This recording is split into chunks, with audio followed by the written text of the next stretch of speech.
please play the scene in slow motion. I want everyone to see her fake face. She's got this thing above her head and she just squishes it.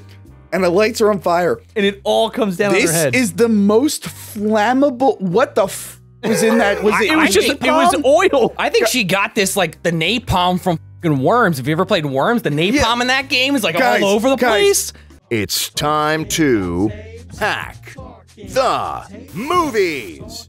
Today we're talking about tapes with Tony and somebody else. And what's his face? Well, we're back. Actually, we're still here in Transylvania. Beautiful Transylvania. Transylvanian video store that wants to be Hack the Movies Transylvania. I haven't come to a decision yet. That mysterious gentleman who let us in disappeared. Don't know where he is, but we found Sean. Yeah, hey, hi, I'm back. Here he is. You could have called us at any time. I don't know why. No cell service in this place, man. Ah, okay. Well, we found him. You know, when the guy wrote me to come out here and whatnot, he said, bring Frankenstein on VHS. And we brought 2 copies. Yeah. But unfortunately, I don't think it's the one that he wanted. Because again, we're in this store where the only thing they sell is Coppola's Dracula and Kenneth Branagh's Frankenstein for some reason. They're all rented out too. Those are just the boxes. Those are just the boxes. I gotta say, Frankenstein Unbound, not a big improvement. Put that out there. We're gonna spoilers. I like it better. Oh well, okay. Well, we'll get to that. Okay, in that context, sure. Okay, so Kenneth Branagh's Mary Shelley's Frankenstein. Did you ever consider the consequences of your actions? I always knew this movie existed. I knew that they made Frankenstein in the 90s. I remember seeing that exact cover. Yes. In the video stores, but I never rented it. My parents never rented it, so I just didn't really watch it as much as I did the other one. Sure. Years later, early 2000s, I was, like I said in the previous episode, they were playing Dracula on HBO and Cinemax. So I started researching the movie online, and I find out that this Frankenstein movie is connected. It's the same producer, same idea, same naming convention. The poster for Dracula was Beware. This one was Be Warned. They had a theme going. Befuddled is what I'm saying. This is like the birth of like On Demand, where you watch like HBO and Max On Demand. And I see they have Frankenstein in there from 1994 with Robert De Niro. And I'm like, well, Robert De Niro as the monster, I gotta see it. Just because. Yeah, just because. I'm like, this sounds pretty great. My girlfriend calls this De Niro Stein. I'll talk about her in a bit. So yeah, I watched the movie, and I had read the book at this point. I read it in grade school, so like it was still kind of fresh in my mind, not super fresh. But as I'm watching the movie, I'm like, okay, that was from the novel, that was from the novel. But I was super underwhelmed. What was your first time watching this? This morning. Because I've never actually watched this entire film. All the way through? Yeah, all the way through. Like, I've caught bits and pieces of it. I don't know. It was one of those ones where I just didn't care. Like, when this came out, and this was, what is it, 94. 94. Yeah. So, I don't know. I'm watching, like, Puppet Master and stuff. No, seriously though. Like, so, no, I got you. You know what I mean? So when I go to the video store, I'm not picking up Frankenstein, Mary Shelley's Frankenstein. Yeah. Well, it didn't have the same impact as Dracula. Dracula won Academy Awards. No. It was hugely successful. Yeah. So when did you first see the movie? Also, this morning. Now, my previous, exposure to it was, of course, people just talking about this for the last, almost 30 years. Yeah. And a mutual friend of ours, CB Smith, actually covered it last year along with Frankenstein Unbound. I was gonna say, so this movie, much like we did with the previous one, and I should have given him a shout out in the previous one. I will explain like the difference as well. So. I will explain like the differences between the book and the movie, but that's not what this review is 100% about. Sure. Go check CB Smith's video out. He does a really good job, and I know he's working on a Dracula one. Maybe that's out at the time at this. And Dracula Unbound. And Dracula Unbound, which Don't I forget can't that believe exists. So there's your shout out, CB Smith. You got your shout out. If there's a movie that we need to champion besides Carnosaur 4, it's Carnosaur. It's Dracula Unbound. Yeah, so yeah, check out CB Smith's stuff. So I will be talking about the differences, but again, this is more just a review of the movie. Sure. But I want to talk about the only time I bring up the book is like when I don't understand changes and whatnot. No, you're good. So yeah, like I said, I watched it, forgot about it. I thought about it on occasion. There were times I'm like, oh yeah, I remember I watched that Frankenstein movie. I keep forgetting that exists. Like whenever I would show people Dracula, I'm like, oh yeah, then they did a Frankenstein. It's just so weird to me because like Coppola was like hot to trot for this, and it was kind of his brainchild. Well, he was hot to trap for Godfather 3 too. Let's not forget that. Well, he was going to direct. Yeah. And then in the commentary for Dracula, he's like, and then I was like, God, why am I wasting my time? I could be reading books and I stuff. could be making wine. I let Kenneth Branagh direct it. Direct and star. Yeah, so Ewan McGregor. He handed over the reins to Kenneth Branagh instead of directing it himself, a decision he probably regrets. Oh, he does. He said he has. Yeah, so And we all felt that. We let me all tell you guys regret it. something. So like 2 years ago, my girlfriend had this on. And I'm like, oh yeah, because it was on Amazon for a while. I think it's currently on Pluto. I think Okay. it streams. Pluto is the worst fucking app, by the way.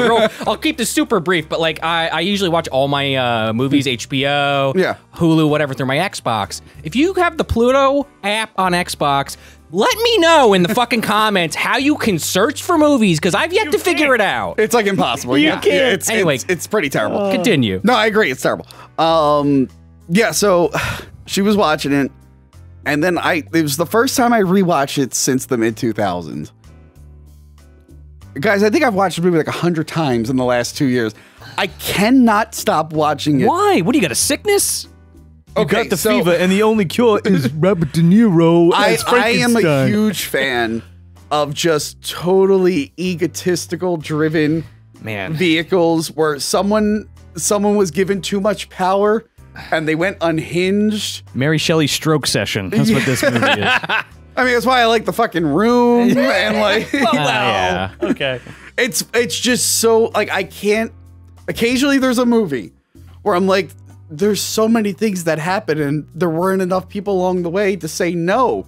And that's how we got this. It's just seeing Kenneth Branagh just being completely unhinged. Running just- around shirtless for most of the movie? It's not that much. He's not that shirtless that much. He's shirtless at like inappropriate Yeah, time. When he's slopping around, we'll get to it. Yeah, so, yeah. so like just to see him like working all his weird theater stuff into it and the over the top acting and then giving Helena Bonham Carter too many scenes when she wasn't ready yet because he was cheating on his wife with her. Yeah, that's the year they got married. And just seeing like how over the top and over dramatic it was. Like he must have saw Dracula and saw how that went over the top, but like didn't do it the same way. Well, to your point, like I think it's because like he's done all the Shakespeare stuff and Yeah. he literally plays for theater. Yeah. Right? And it's just it totally gets fucked up here. Yeah. Where it's just so goofy and like over the top. Yeah. He was given way too much control. Well, Coppola came in and was like, he's like, hey, maybe we should do this. And he's like, no, I'm Sir Kenneth Branagh. Coppola told him, early reports when I looked it up say cut the first hour.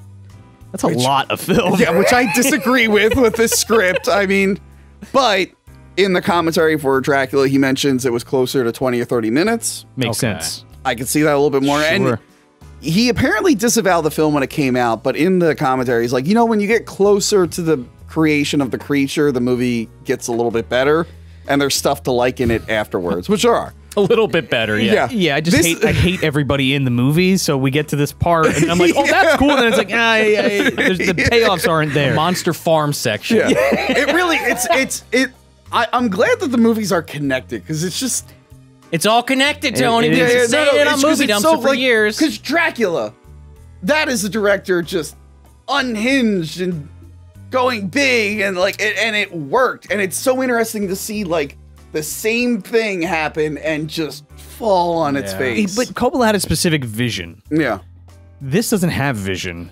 It's got Kenneth Branagh's vision. Kenneth Branagh is just like, how many fucking scenes can I put myself in crying or yelling or just being a total ham? Or dancing. Or dance. That's what I mean. That's what I. There's a lot of I got a dancing in fucking this. dance counter in this. I need another scene with me touching Helena Bonham Carter. Here's my question. Is there more dancing in this or Dracula? this. There's a decent amount in that. Okay, here's the dance scenes in Dracula. Van Helsing dances with Mina for That 5 doesn't seconds. count. I know. Wait, does Quincy count when he grabs him and humps him? I think counts. it does. I'll take I'm it. not counting. He does that. like a little I'm waltz not there for counting. like 5 seconds. Okay, so Van Helsing dances with Mina for 5 seconds. Yeah. Dracula and Mina dance, but it was cut down because part of it was attached to a deleted scene. This is right. Right. When Mina is having like her dinner with Dracula, there are silhouettes on the other side of the wall dancing. Okay. That doesn't count.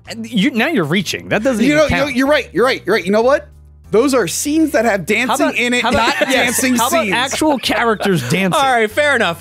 Okay. If we're gonna go actual physical characters, we're not counting Van Helsing's little twirl.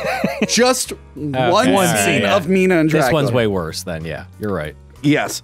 So yeah, It's a fucking plot point. It really is. Remember when we danced? I like dancing So, with my yeah. sister and having sex with her. So like I'm amazed. I'm just amazed by this movie. I can't stop. It's a good movie to learn lessons from. what not to do, right? Like what not to do, but I also admire some of the stuff it tried to do. Yeah, there are some really cool ideas. And when it's good, it's good. Yeah, for sure. When it's good, it's actually really, really good. So Frank Darabont, would you like to say the quote? I don't have a memory. It's a pretty Oh, okay. long quote. Here's the quote. I can sum it up. it's in the notes? Oh, yeah, I I'll can read sum it. it up briefly. Okay. He said it was, and you're right, it is a longer quote, but I have the one part. Sure. He said it was the best script he ever wrote and the worst movie he ever saw. I remember he was saying like, again, I don't have it verbatim, but he was saying like, oh yeah, this was Kenneth Branagh's film. He's like, if you like it, thank him. If you hate it, throw the spears at him. It's like, oh shit. he was literally. I'm sorry, Frank. Do you think people are just walking around with spears? Alberts and shit. I don't know. Keanu Reeves was. Well, Well, Kenneth Branagh like rewrote most of the script, did he not? Probably. He was like, huh. You know what's funny? There's an audiobook for Mary Shelley's Frankenstein read by Kenneth Branagh, but it's like, but it's an abridged version that's only like 3 hours long. Here's my version of the story. Sorry, and Frank. then I danced. It's like, what? And then I looked at myself in a mirror and I thought, damn, that's the sexiest man I've ever seen in my life. And you know, when we did Frankenstein Unbound, we actually read the book together. We did. Yes. Actually, I have a copy right here. Yeah, right there. Mary Shelley's Frankenstein. Mary there Shelley's she is. Frankenstein. There she is. She's right there. Bridget Fonda. You printed that out in your car. I printed this out of my car. Yeah. Out of the glove box of my car. Right. This was given to me as a gift from one Dr. Joe Buchanan. Oh, he rules, I hear. Dr. Joe Buchanan rules. AKA John Hurt. AKA John Hurt. Again, watch either my Frankenstein Unbound review with Joe or Joe and Sean's Frankenstein Unbound review on Movie Dumpster. They've everything's been culminating to this point, Yeah. right? This is like your Marvel's Endgame kind of review. Yeah. So we so I reread the book again in preparation for this, but I did it like a year ago, so Yeah. sorry. I hope that guy's not mad we knocked over his skull. Again, CB Smith will give you more information about the book. Yeah, that guy. Yeah, right. The bit from earlier. I forgot. Yeah. The man with the boob hair. So yeah, I reread it and now I'm like good to go in this. And before we start the movie, I want to mention there is a pinball machine. My dad's friend has. Oh, I was like, in the book? No, not in the book, not in the book. That could be kind I of wanted cool. to. I wanted to mention that I read the book and then I did my thing too close together. So I've read the book recently. Yeah. Pause. Pause. Also, my dad's friend owns the Mary Shelley's Frankenstein movie pinball machine. Oh my God! Is there? And I got footage of it. Oh my God! I went to my dad's. My dad invited me over there because the guy has a lot of movie I memorabilia. think you stuff. sent me that like in a I text. sent you pictures, yeah. And, Okay. And I'm I sitting just there. got a text one day from Tony or because this is when I started watching the movie. I was watching it like every week. I'm like, I gotta watch Frankenstein again. I go through phases where I'll watch the same movie over and over and over again. yeah. Lately it's been Blade Runner and this and a couple other movies. Like, Well, that's a crazy. Blade Runner was probably- like my go to sleep movie. You're having- Not because it's boring. I love Blade Runner, but the music's so relaxing. It just lulls probably me have to sleep. crazy dreams at night. But before we move away from this pinball machine, I gotta ask: when you hit jackpot, does the embryonic fluid just go through the whole fucking but pinball fills it up. machine? Yeah. I will show footage of the pinball machine that I took last year, or you know what? I'll probably go back to the house with a better camera and take better footage. Possible. Here it is.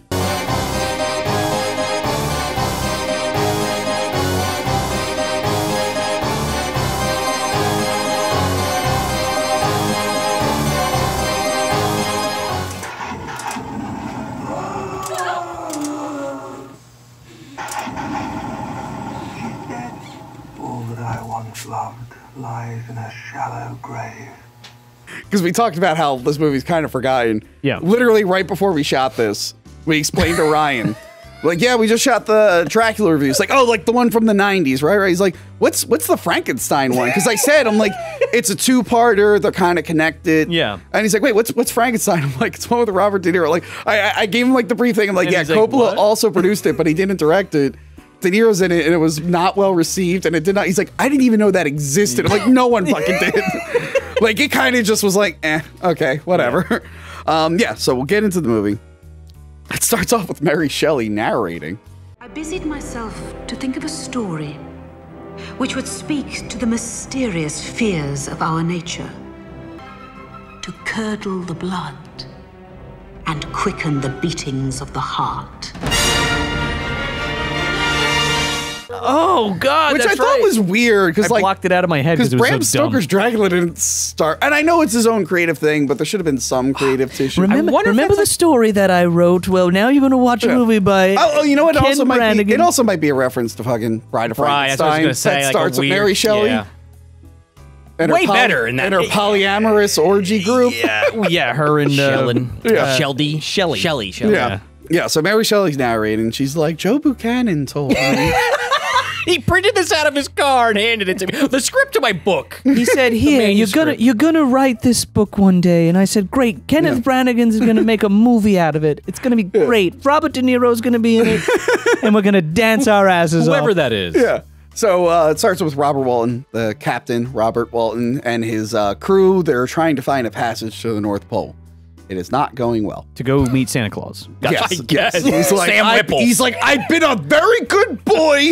I'm getting my fucking And I didn't. I got coal last year, and I'm gonna show him what's up. even if all my whole crew has to die. I don't care how many people have to die. I love he says that, and the fucking first mate's like, "You're gonna have mutiny on your hands, sir." He's like, Did you say mutiny? Yes, I did, sir. He's already ready to kill the guys. It's like, before it even happens, he's just like, all right, now I'm gonna have to kill everyone. Yeah. So yeah, he's on his way to meet Santa Claus. I love that that's just our thing, because he been a never good says boy, why Captain. it's so important to him to get the pass. I think it's just, you know, it'd be beneficial, but so yeah, the ship crashes on the ice. Yes.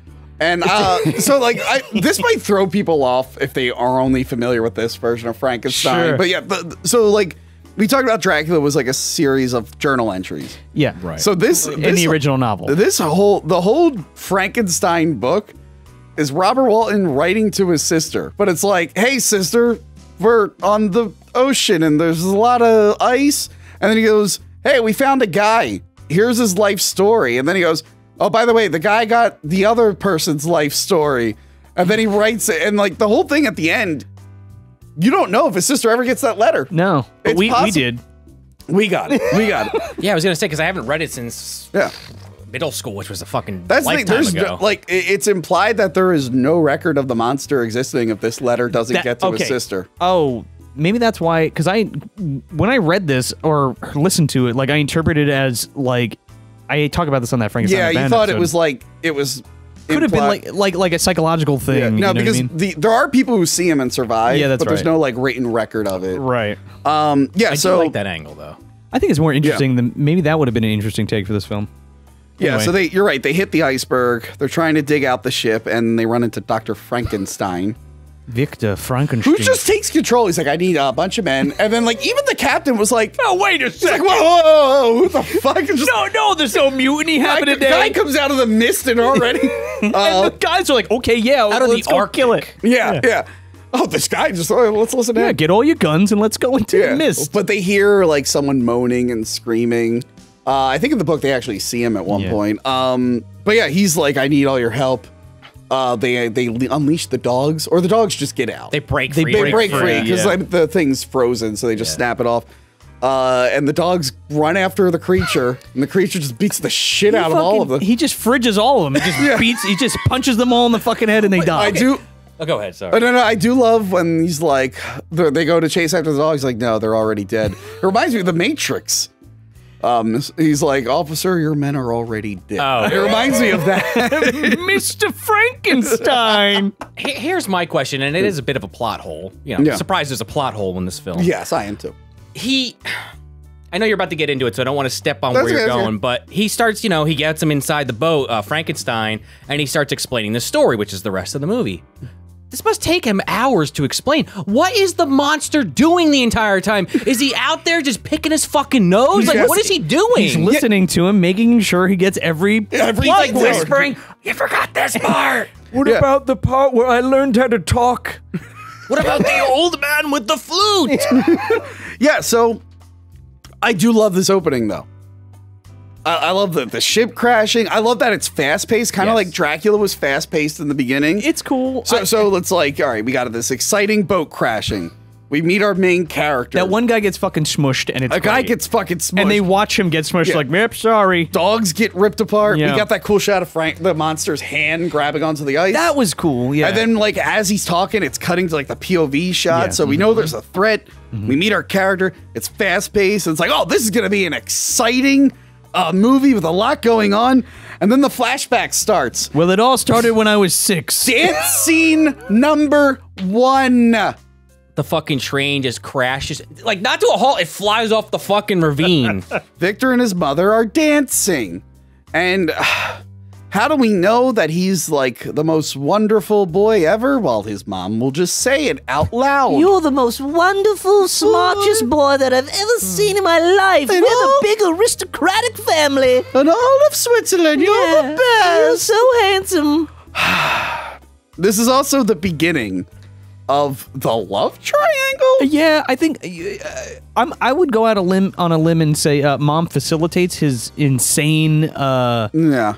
So they, in the original, like, first edition of Frankenstein, Yeah. Elizabeth was his first cousin that they adopted. Right. And then the one that we've all read, they changed it to just like, it's just a family friend, I think, that they adopt as a daughter. I'm not sure, but in the flick. They're just like, Bilbo Baggins comes in with fucking this little girl. He's like, here's a poor little girl. Her family died. She's your sister now. Yeah, pretty much. And it's about Ian Holm. Yeah, Ian talk Holm. about an actor that... why was he in this? He doesn't do much, does he? He gets blood all over him and cries, that's and then one he of my lays in a favorites. bed the rest of the movie. But then, like, little Justine is, like, jealous already. And, like, the mom and Justine are weird. Like, the mom seems to love the Frankensteins and hate her daughter. What is with that? I'm trying to remember the book. I don't remember that sticking out in the book. I thought Justine was just one of their housemaids or whatever you want to call them. But like, there was no mother figure. I don't think She might have already been dead in the book. No, I think there was a mother figure, if I remember right. But like this weird, so like the whole like thing is Justine is in love with Frankenstein. He doesn't reciprocate it. And she's kind of jealous of their relationship, but she also doesn't try to like interfere with it. It's there for window dressing. It is. It's just some of it gets cut out, and there might have been more getting cut out. I'll talk about deleted scenes and stuff. But as it is now, it just feels kind of weird. And then it's just, it's super, Justine is the most tragic character in this entire, more tragic than the monster. I would say so myself, yeah. Yeah. So, he's introduced to his sister, and he loves her.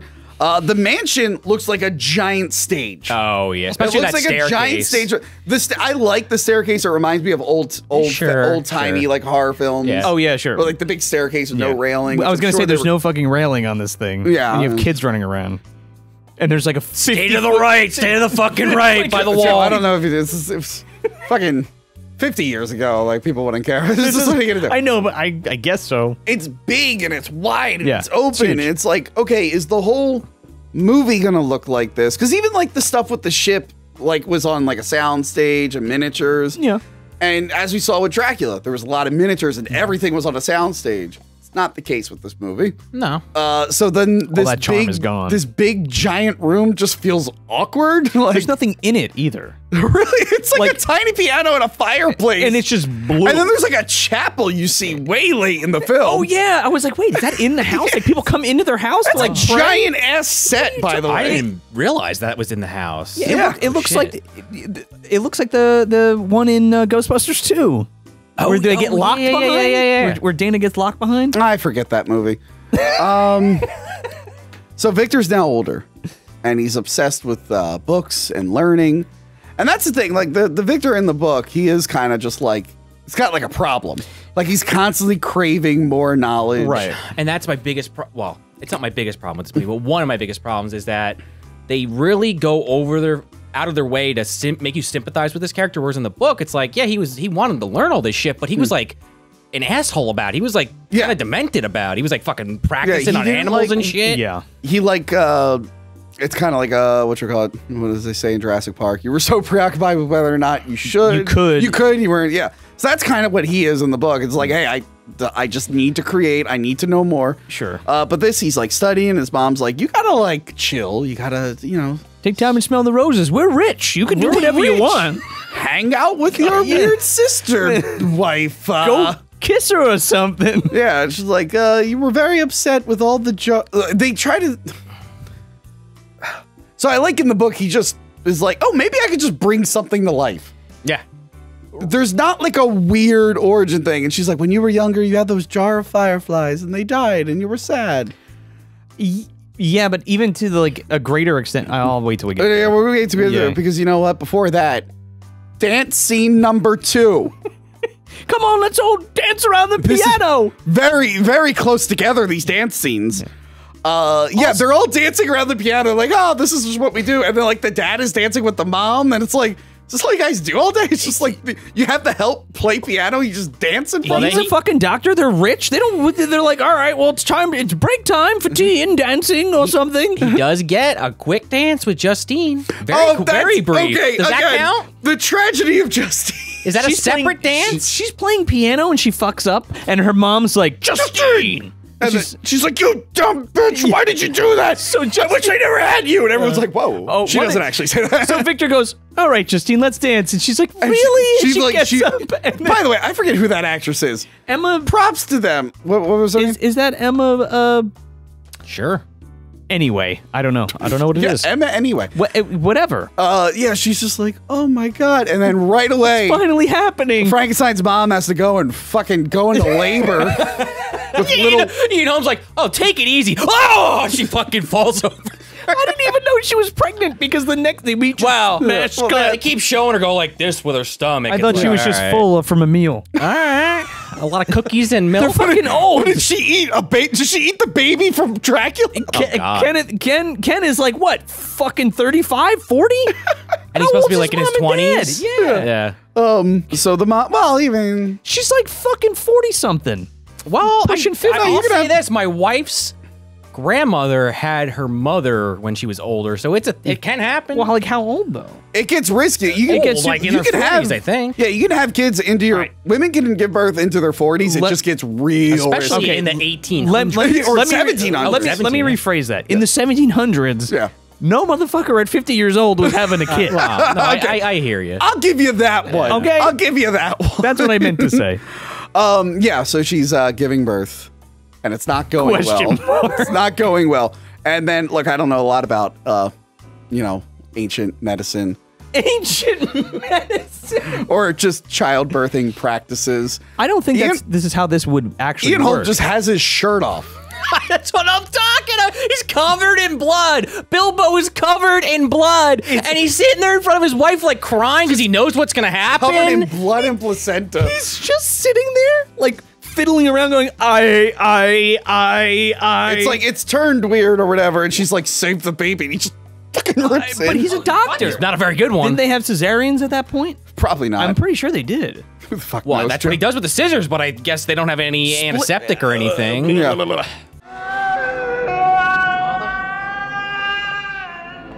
Everything I could. Everything I could. First off, the setup to that, they're looking outside and lightning strikes the tree to remind you this is a Frankenstein movie. Oh yeah, electricity. There's gonna be a callback to that in a couple minutes in the film. Yeah. So lightning strikes the tree and you're like, oh right, electricity, that's how Frankenstein gets made. You make a Frankenstein with electricity. But then he does like a moan before he enters into the frame. He goes, oh! Yeah. Then he does that. But like whenever I watch it, I feel like nervous for Ian Holm. I'm like, man, he's at the end of that. He's covered in blood. What if he slipped and fell off the edge right. there? He's got that goo on his shoe. Yeah, and then he like kind of falls down slowly because he's probably like, I don't want to fall over. It's taking too long to get down these stairs with no railing. Yeah, and then I hate this. So Victor, he's upset that she's dead. Yeah, sure. I mean, as you would be, I guess. Yeah. Unless you hate your mom, I don't know. You know, Hack the Movie is very inclusive. There might be people out there who hate their mom. It's possible. So they'll be like, Tony, I don't find this scene sad at all, actually. I jumped for joy, as a matter of fact. Couldn't wait. I remember that's what happened when I was We born. have a lot of fans in prison. Somehow they're getting access to a phone. They're watching our show, and they're like, happiest day of my life is when I killed my mom. Oh, my God. They're hacking right in there. Yeah. So he decides, he goes to her grave. It's like a superhero origin story. He's like, no one should ever die. I will fix this. It's like, what the fuck? But like he does that, and it has nothing to do with his endeavors going forward. So when he was a kid, fireflies died, and he went, "Oh no!" And then he became a man, and his mom died. He's like, "Well, I have to solve death forever." In fact, I'm gonna build this fucking contraption so lightning can hit it. Yeah, he's just like no. It just the book was just like a guy's like thirst for knowledge. Right. It was the modern Prometheus. Like he wasn't ready for this kind of technology, and he jumped ahead too much. But now it's just like, I need to avenge my mother's death or something like that. But it never comes back. That's the only scene. And the rest of the time he never references. He's never like, I gotta do it for my mother, whatever. Oh, you're right. You're right about that. Yeah. You're right about that. It's just so like, all right. Yeah, this just reeks of like Anakin. Like, I wish people wouldn't die. Whatever. Yeah. It's Ken being like, this is gonna be so impactful. Watch this. Oh, mother. Oh, mother, I will create life to bring you back because no one should die. No one need ever die. Yeah, there it is. So this is the first setup to something that doesn't fucking make it into the movie. Oh, okay. He's showing his little Rube Goldberg machine about the energy, and it shows a mechanical dog. He has like a fake dog. I don't remember that. So it's like something I can spinning picture and it, it's making the dog move. Well, it's like how energy is converted. It's the propulsion from like the heat from the candles. Yes. Yeah. And also he has eels. They come back later. Oh, Christ, I forgot about that. But Elizabeth is just like, stop doing your science. It hurts my lady brains. Let's go frolic in the field. Right, yeah, that leads to the And he's like, I'm doing scene, too much science. So they go to frolic in the field.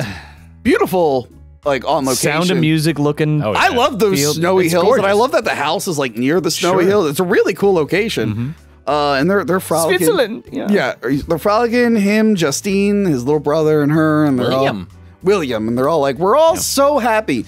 The baby that survived, by the way. Huh? I said the baby that survived. The baby survived. Yeah. And then there's one storm cloud, and they don't know what to do.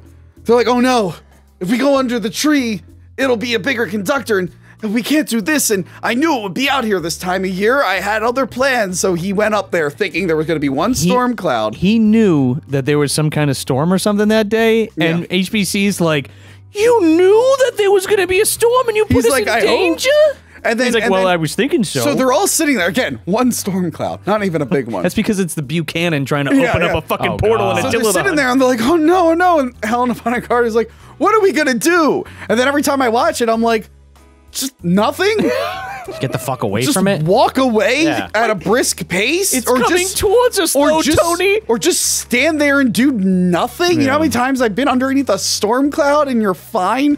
Instead. What the fuck is this contraption, by the way? He puts a fucking antenna in the ground, opens it up, propels it out, and he's like, everyone, hold hands. They like lay down on like a rubber mat or some shit. Yeah, they're like, this lightning is gonna hit here and it won't hit us. And it's like, just don't do anything. It's one storm cloud. Everybody hold hands. Maybe you're gonna get hit by lightning. It's a fucking slim chance. Now you are inviting the lightning to you. Now I'm thinking about like the whole hand holding scene. Yeah. Fucking the whole time. Like, I guess they couldn't get a good shot of this kid without him like fidgeting around. William's not holding anybody's fucking hand. I'm surprised he didn't get blasted into the goddamn sky. So they hold hands. The lightning strikes. and then they have electricity on them because Frankenstein.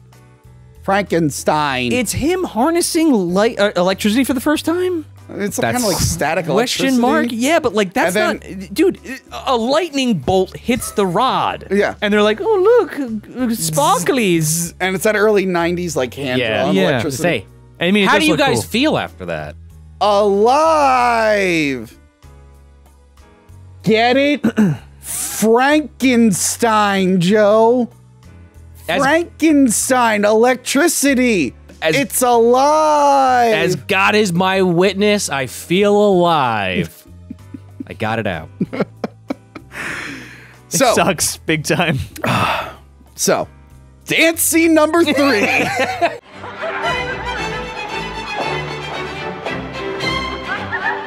Four, technically, if you count that Justine one separate. I don't count that at all. The dance All never right. started. Yeah. They are having a huge ball with a huge. This is the most the room has ever been filled. It's like They actually have a million extras in there. And they're all doing their choreographed dance, and it goes on and on and on. But it's so you remember this music for later.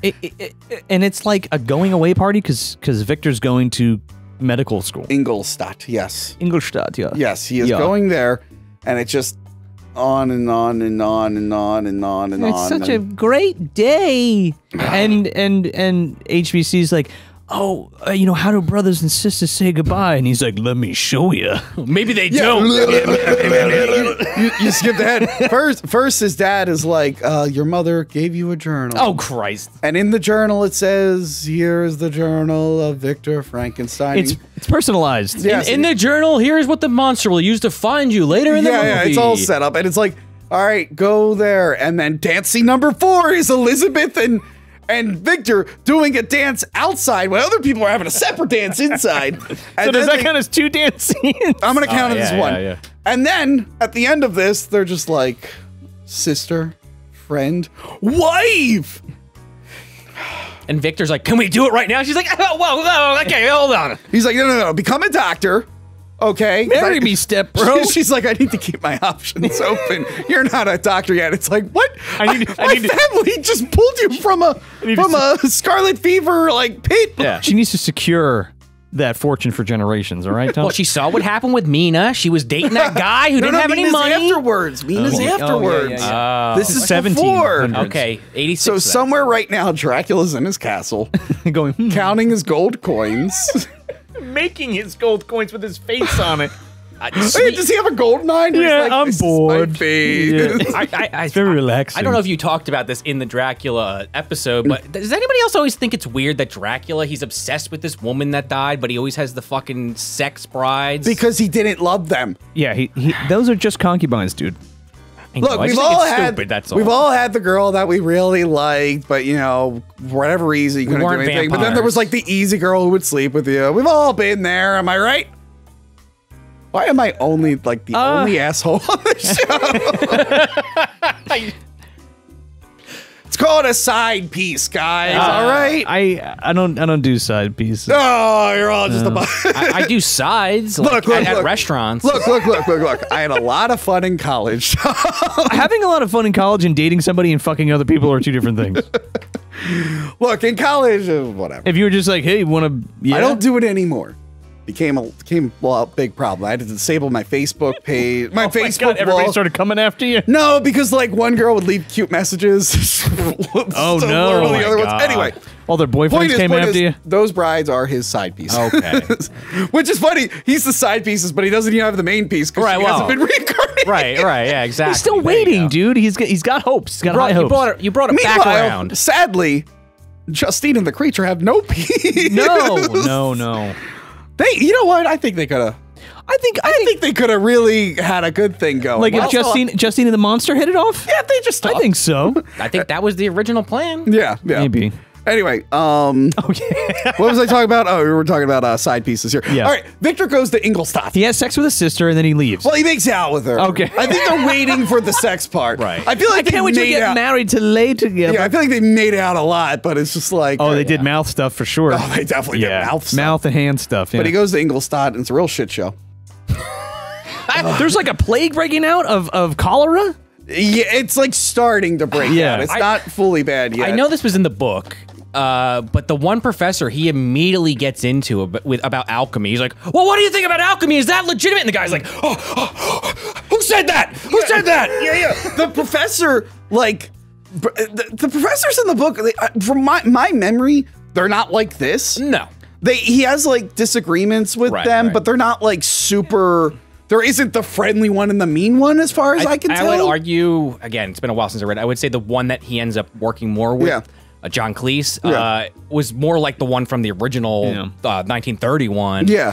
It's like the thing of the book Dumbledore versus the movie Dumbledore. He's like, Harry, did you put your name in the goblet of fire in the book? And then he's like, Harry, did you put your name in the goblet of fire? You know, like I don't read Harry Potter. It's for children. Oh my goodness gracious! So, yeah, I never read the books either. The movies are. Before the professor thing, he rents a place from an old lady. Oh right, yeah. And we see he has a sheepdog. Yeah, whatever happens with that fucking dog? Well, I'll tell you. I think CB might have mentioned this in his thing, but apparently there's a work print version of this movie. Yes. I only found 3 deleted scenes on YouTube. If anyone can find the full work print, let me know. Yeah, maybe we'll see it at a convention or something. I don't know if it was actually filmed, but they were setting up that dog was going to be one of his experiments. So we get the setup with this little paper mechanical dog. We see the dog here. He mentions the dog in a letter. And I'm pretty sure when we get to the toad, it was going to be followed by a dog scene. And then it just didn't make it in. So that's why the sheepdog just fucking disappears in the movie. I guess they figured he'd already looked crazy enough. If they added that, you would never feel bad They're like, for him. we already killed 5 dogs. Well, that's true, but also we would be foreshadowing for HBC because he's like, because he writes her a letter and he's like, I love this dog so much. Right. Yeah. And I love you too. And I don't mind killing you and bringing you back from the dead. So yeah, the professor at the school is like really screaming at him and hates that he's Swiss. Yeah. That was one of those things like, whoa, another Swiss. Because he's talking about alchemy and old... Yeah, because he's like, what the fuck? These shit was debunked. They're like, he should be like, hey, 200 years ago. Our medicine's stupid as shit, but you're bringing up dumber. Yeah. you fucking woo motherfucker. I love how he pulls out his fucking pocket watch when he's done yelling at him. He's like, can we return to the lesson, please? But this is also where we get foreshadowing to John Cleese. Now, talk about John Cleese. Okay. Because, Joe, you're like a makeup guy. And yeah, well, yeah. I don't think I asked you one makeup question in the Dracula episode. No, there was so much to talk about. Okay, so tell me about like just the amazing John Cleese makeup. It's not even amazing. It sucks. And the problem with it is it's only there because they didn't want... They're like, oh, people are going to know that he's a comedian. And they're not going to take it seriously. I'm like, you have fucking Kenneth Branagh, or Brannigan, whatever the fucking... I thought it was Kenneth Branagh. I think it's Branagh. Is it Branagh? Whatever. I probably said it fine before. The poor guy. Anyway, Sir Kenneth is directing this movie. So what does it matter if John Cleese is in it? Yeah, the producers... And he's like deadpan serious, and he's really good. Yeah, the producers were real scared of John Cleese. And but like he's done serious stuff. Yeah. I actually saw him live right before lockdown. Like he was at Parks Casino. He does a really good live show. He's still really funny. I'm sure. But yeah, no, he's done good performance. But if you were that concerned, just don't cast him in the movie. I agree. We're talking about producers that were going to have Arnold Schwarzenegger cast as the monster. That would have been awesome. Like, and you want to talk about goofy shit? Like people are gonna. Awesome. Well, he had already practiced as literary characters in Hercules in New York. Oh, so, that's right. Yeah, and he had a real taste for it. Really fantastic. The version of that. Yeah. Oh my god! Look that up if you haven't seen it. Holy shit! Yeah, I've seen that one. Pretzi. Yeah. So John Cleese. Yeah, he's got a fake prosthetic jaw. He's got a chin and a nose, dentures. I think, and a dent maybe. Yeah, he has he definitely has dentures. He has that long ass hair, that bad wig. And the long ass hair, and he looks awkward and weird. Yeah, but he's acting really well despite all that. Oh yeah. Yeah, well, he's a great actor. He's a very funny guy, and he's a really great actor. Yeah. Okay, and the camera's like weird in this scene. It's like all down and spinning. Like the camera gets kind of, it's either real static or it's just all over the place. They're using like a wide angle lens, but they're like just way too close to that dude in the middle. You know what I mean? Yeah, they try to get a little experimental there in a way that worked in Dracula, and here it's just like, why is this? And definitely not this scene. Like, that's not it's a weird scene. Yeah. If the whole movie looked like that, Sure. But I guess they like that circular room. Yeah, I was gonna say it's like that classic like college Yeah. you see in some movies, or even like surgical stuff. I Yeah. mean, they do it in Dracula with Van Helsing. Yeah. way better actually. Well, yeah. yeah. And why is Henry Serval in this? The character? He's there to be like, go get him, Victor. I'm a piece of shit, He's and kind I of just an asshole in the first half. Yeah. So in the book, Henry Clerval is his, or Serval, is his friend. Yeah, like from growing childhood. up. Childhood Yeah. friend. but it doesn't seem that it's not this in the way He in the kind movie. of, so he's supposed to be like, not like an antagonist, but he's like the anti-Frankenstein. He's supposed to, from what I'm reading, he's supposed to represent like compassion and whatnot, whereas, you know, compassion and sanity, whereas Frankenstein is the opposite of those. And his whole point in the book is like he nurses Frankenstein back to health after he flees from the creature and gets sick. And at one point he gets murdered and Frankenstein gets pinned for it. That doesn't happen in this. He's just a guy he meets at college. Right. That has become his friend for some reason. And the only purpose he serves is to basically tell him what he's doing is wrong. But there's already other characters telling him that. And there's also this whole issue too where it's like this character's barely in the movie. He's got like maybe 5 scenes and they act like, I guess there's just a lot of shit off camera that these guys are hanging out getting beers and shit. I guess. Because he's really like, he's trying to become Frankenstein's friend. When Frankenstein like doesn't care at all. He's like, well, who's this guy? When he meets Frankenstein, he's just like, oh, hey, I don't even know why I'm here. I'm just kind of becoming a doctor so I can go have sex with like hot chicks or something. He goes, I'm gonna go, you know, take the money from the old ladies and fuck their daughters. That sounds pretty good. I'm not even passing anatomy. Yeah. Fuck it. And then this like big tough motherfucker like walks dude, in. Gaston He's like, walks in. He's like, Oh, that watch guy- where I'm walking. That guy's like in a lot of things now. Oh, is he? Yes, I know. Why don't you look where I'm going? I forget his name. I'll put his name up here. Sure. Well, he looks like fucking Gaston. Yeah, he does. And he got a comes build. up and he's like, get out of my way, lackeys. Yeah, and I'm sure that might have had some setup for something. Never comes back. They take his never leg. comes up. Huh? They take his leg. That's that guy? That's that guy. What did he die from? Holy shit. Cholera. Or was I it didn't- cholera that they were all dying Yeah, it from? was I cholera. guess so, yeah. I didn't realize that's the guy. Me later neither. Because on. I didn't, I'm skipping ahead a little, but it's like in that scene when that happens, I was like, am I supposed to know who the fuck that is? So I looked it up. You don't necessarily can make that correlation because he's like in a scene and you don't dressed see him completely again. the same. Yeah. Oh, okay. It's to the point where they didn't have to do that because he's so unrecognizable. They lift the sheet up and his fucking foot's there. How am I Yeah. going to know him by his foot? They zoom in on his face, so I guess that's supposed to be the indication. You should know who this is. Remember from this that one guy from scene. before? Yeah. So Frankenstein, he like finds out about Professor Waldman and how he got Got his his John Cleese, by the way. John Yes. Cleese. John Cleese Yes. is Professor Waldman. He got in trouble for doing illegal experiments. And he's like, I wonder what experiments. Alchemy, So then- perhaps? So then cut to him screaming at his professor. And then he's just like, the professor's like, you're a fucking idiot. Get yourself a pen, Mr. West, basically. He's Yeah. like, get out of here. He's like, you son of a bitch. Like in front of the whole class, they're like in the middle, like doing like an I love he experiment. rips his wig off to show that he is angry. And then Frankenstein does that bullshit theory. He's like, we don't understand where life ends and death begins. Brain death, 6 to 12 minutes. He's like, fingernails and hair grow after death. It's like, no, they don't. No, they don't. Your skin is receding, so it gives the appearance that they're bigger. No, I read it in a book from 200 years ago. It's like, they eventually, even if they were growing, they will stop. You know that, right? And then he fucking calls out John Cleese. He's like, just like that, He's motherfucker. like, even and members he of goes, your staff. And I love John Cleese is like, oh, what you mean? And he like runs out the door. Oh my god. John Cleese picks him up off the ground and he's like, what do you think you're doing? Oh yeah, Waldman's like, what the, hey motherfucker. Oh, he picks him up. He's like, "You're gonna get me banned from this school. Yeah. You're gonna cost me my fucking job, you little asshole." Yeah. And he's like, whoa, you know, what were these experiments you are interested in? And he's like, is there life after death? I've heard you've done things. And he's like, follow me. Yeah, come with me. Well, meanwhile, Henry's just like, I guess I should go too. I don't know. Yeah. So he's like, follow me, and he's just like, what do you call it? The Chinese think the human, Acupuncture. Yeah, was talking about. acupuncture. He's like, it's like the "Did you body is know?" like an engine. And Yeah, it's an engine filled with fluid that's driven by electricity from these needles. He has this fucking, I guess it's supposed to be like a chimpanzee or, Or an something. orangutan. arm. It's an ape arm. It's definitely an Dude, ape I arm. thought it was a Laying there with werewolf this at fucking- first, and I was Yeah. like, "Wait, what?" No, And- it's an ape arm. Yeah, it's but like the electricity is messed up and it's Yeah. crushing serval. It's the original monkey's paw. Yeah. But then you have, I do kind of like the scene where that is happening, Yeah. like Tony's saying, but then Maybe there was a correlation.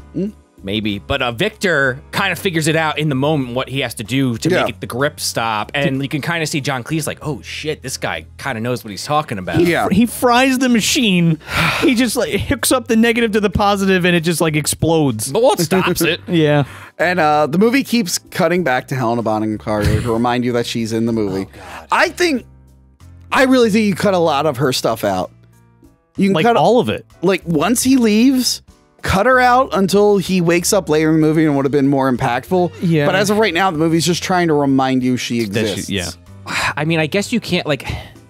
I don't know. This is like a exercise in folly, but it's like I feel like you could go from that beginning. They're introduced to up. You just show the stuff with William being born and her dying. Cut forward to the fucking dance when they leave. But I don't know. What do I know? You could have tried. Yeah. It's just I don't think you need this back and forth with her. There's a whole thing where she's basically just it's literally just to tell you about the plot. Like, oh, Victor never wrote to me. I wrote all those letters, Yeah, and you know I what? haven't heard from him in months. And that's also skipping ahead, but that's also where Oh, I'm Justine. sorry. No, that's Yeah. fine. That's where Justine was like, if he was mine, I would have went. But like, there's a deleted scene where she goes like more into like I'm in love with Victor and stuff, and that's one of the scenes I found. Just cut. Well, you're just a servant. She doesn't really do that. Yeah. So Victor is bragging about creating a new life form, and he's like, we could stop death. I can create a life form that will never die, and it can be smarter than us, bigger, blah blah. And Waldman's like, don't fucking do that. Like, I did it, and I created Abomination. Okay, that's what I know. He never really successfully did it. Successfully meaning that he made a motherfucking Frankenstein, and then was like, yeah, you shouldn't That's do what that. pisses me off, because Me like in the too. book you get a sense of like, again, modern Prometheus, he's the only person who's ever done Cracked the this, code, and like yeah. a lot of it is like, oh my god, I don't know how to handle. Like I have no way to deal with this because literally I'm the only person Right. who's ever experienced this or ever will. He took his notes and was like, oh yeah, well, you know, it's like the Jurassic Park thing. Yeah, You but- stood on the shoulders of genius. Yeah, and then Walden's just like, why did you stop? And he's just like, it resulted in abomination. And Tim it's Roth. like, I created now it's Tim just Roth. Like, so he was also Frankenstein, like Right, like what? Like, did what his is the mom? implication? Did he also like to dance and his mom died? Like Maybe. what? Well, That's how he he does have connected a with her. line. I think he says something like, "Did you ever love anyone once?" He's like, "Long ago," and it's like, okay, well, Well, then what does that mean? it's implied that they died and he brought them back to life Yeah. and then had to kill them again. Maybe he should have told Frankenstein that so he Yeah. could avoid some of the drama. Okay, so at this is the what end I of meant this by film. abomination. I Well- mean, they tried to kill all my family. But like, But I'm teaching at this school. Everything's okay. it happens in a way where like he's able to tell, like, without telling him. Forget it. I fucked it up. Yeah, so later on, there's an outbreak of cholera, and we get to introduce to Robert De Niro, and he just doesn't want to get the vaccine because he doesn't trust what's in it. But also the government is forcing the vaccine on people who just really just don't trust it, and they're not letting them make a decision. It's and, way ahead of its time. This, yeah, this yeah. movie. They want to do some of their own research first, Tony. Yeah, maybe, yeah. Maybe for 5 to 10 years. Yeah, and those damn scientists arenn't letting them. Yeah. Anyway, He loses his fucking eye. Yeah. He loses a function of his limbs. Yeah. Yeah. Does he have an Irish accent? You doctors kill people. I don't care what you say. You're not sticking that in me. I think he's I trying for an don't know Irish what his accent. I don't know what his accent is. It doesn't. I think he's trying I to don't know do what a Irish. Swiss person's supposed to sound like, but none of them. No. This is not it. It's all British washed. So anyway, they're they're trying to poison him. That's what he says. You're not gonna stick me with that, you. I'll stick you with this. Boom. fucking slapped okay, dagger out. So this guy, by the way, he's got like a large lady wife, which I thought was funny. And she's like, "There's smallpox in it." It's like the pox. It's like, where are you guys from? Because he calls it he says it's like a cholera vaccine. He's like, wait, you said it's in there. You said it's a cholera vaccine. It's like you're trying to Well, give no, this he to said- me. Yeah, they put small right, yeah. bit of smallpox in it to That's- help fight against that's it. how it works. That's how vaccines work. Guy yeah. freaks out. So yeah, he stabs him, and I love that fucking. fucking Waldman's just like, Oh, he just goes, shit. And then just falls backwards. He's like, look at that. Hey, Frank, I'm stabbed. Dude, isn't that weird? He wanted to die. And this is the first of many lynch mobs also. But before the lynch mob, we get one of the most over-the-top scenes in the film. Live! Oh, God. Live! So the camera is like above, and Frankenstein's just beating on his chest, and Wolven's dentures are falling out. Like, Oh my God. so he's just like, and Henry's like, no! And like when he dies, Frankenstein like throws something, and the camera goes all the way up, and he's like, Oh my God. It is so damn corny. It's so over the top. It's so ridiculously dramatic that cutting from like that scene where like when he gets stabbed is less dramatic. Yeah. He's like, ow. And there's not enough, again, the consistency in Coppola, there's like so many creative camera stuff the entire time. Yeah. You can't just have fun with one piece and then But not this do is it. more of like a naturalistic kind of movie. So when Yeah. you do, and you can do weird camera stuff in this, Sure. but it's not meshing with the rest of the film in this case. So yeah, that whole like the camera pacing back and forth and going up and spinning around. It's like, Jesus Christ. Yes, and then they lynch. They pull him Robert right De up Niro. to the goddamn gallows, and he's still ranting and raving. They're trying to kill you. Yeah. They're trying to kill you. And they're like, all right. Yeah, he calls all the scientists liars and no- murderers and no- evil. No trial, no jail. They just drag us I up mean, to the everybody saw gallows. him do it. And they're just like, here you go. Maybe they sped up the trial. Justine definitely doesn't get a trial. Oh, no. But they might have given him a trial. We'll It might talk have just about been a that. quick trial. Yeah, so they lynch him. He's fucking dead. And then they just leave him up overnight. Oh, yeah. And it's prime pickings for Mr. Yeah, Victor. so Frankenstein right away, He doesn't skip a beat. he's like, well, Waldman can't stop me now. he kicks that He's fucking like, oh my God, you were so close. Look at he that. starts look at that. pouring over all of And his he work. has to start getting raw materials. Oh, write that one down. Take a fucking shot every time someone says raw materials in this movie. You'll be on the floor in 5 minutes. So he gets De Niro's body, Waldman's brain, Apparently Gaston's leg. possible. apparently that guy's leg. Yeah. Yeah, the whole brain thing, it seems like it's a leave over from this, where it's like, oh, we put a criminal brain in the body, and that's why he's all messed up. So he's like, I'll put a smart person's brain in Yeah, I was going to say, wouldn't he be like super intelligent? Yeah, I don't know what the point of the and brain even-tempered? was. The brain of the guy who basically told you, hey, don't fucking use my research because it ended badly. Yeah. But sure, I guess use my brain when I die. Did he think he was bringing Waldman back to life? I don't know, but there's also trace. We talk about trace memories later and all that bullshit. Yeah, there are stuff like that. Yeah, Abby Normal. Anyway. Yeah, he gets Abby. Fritz dropped it. Oops. He also gets a shit ton of placenta. Let me tell. Okay, amniotic fluid, and the way that this is harvested is some midwife with a fucking bucket goes under somebody, a woman that's giving birth, and just By the way, literally just fucking can I like tell a you cow, something? just milks it into a tin, and then he like gives it to him, and he like Can I pops tell her you a something shilling. about the woman screaming? So the trailer for this movie is pretty good. Yeah. But it shows like flashes of like all the action in the movie, and they have the mom screaming, Oh but my God. you don't know the context of the trailer, but when you do, it's like, wait, they included the girl giving birth in the scary flash. It's like a vagina spittoon, and they just like hand it over to him, and he's like, here you go, Like, good work, he gets- 2 pence or whatever. So much But of it, you though. see later in the movie how much he has. He has a giant queen alien sack ass thing full of amniotic Well, fluid. that might have not been the fluid. Yeah. Oh, that thing. We're gonna get to No, no, that. no, no, no. Yeah. I don't think that's the fluid. I'll talk about it later. Okay. I don't think that's But he the does fluid. get a lot, and he does this. I guess. Oh, don't get me twice. wrong. Something wrong. He has a shit ton of It's a amniotic fluid. bathtub full, Tom. Yes, I just don't think that thing in the sack. I think I know what that was. What? Semen? So yeah. This was the scene where Elizabeth was like, "He won't write to me," and Justine's like, "You should go. If he was my boyfriend, I would have went." Yeah. And it's like, okay, lady, But well, at he's this- not. at So this- fucking relax. He's my brother. Fuck you. But at this point, and like he says this when he moves into the apartment or whatever you want to call it, he says to the woman he rents it from, he's like, "Is it okay if I bring a bunch of science equipment in?" Oh, okay. And he brings in, like, I know this guy's rich. Yeah. But like, does he just keep asking his dad for money? Like, does he just say, "Hey, guess. Dad, Dude, get this for me for my experiment"? It's bottomless, man. Get me a giant Yeah. block of wood that Yeah. I'm gonna hang on the fucking ceiling. with chains. Yeah, It's the same thing like have you guys seen like the old original Fly movies? Yeah. Long time ago. Well, it's like the same kind of deal. Like they just have like this unlimited. Yeah. They're rich. Dexter's they're wealthy. Lab. So they're just like, all right, set up a laboratory, Also, get all the equipment. I get that he's like a scientist and with biology and stuff, but he's also an engineer. Who was making this he shit? makes like a pulley system. I'm like, what the Dude, fuck? he had to have had someone smithy that copper still. Yeah, I don't see him No fucking. way. He's also supposed to be like a super genius, so I don't know. Yeah, but That doesn't mean he's a. He can He's only a be a super genius in like a few Sure, things. sure. yeah, Like, that doesn't mean he's like a master craftsman. But I guess where was I going with that? He now has this body. You don't see it yet, but like under like a blanket, and Yeah. that's when Elizabeth shows up. well, not yet, not yet. Oh, my First, he finds the correct combination Oh God.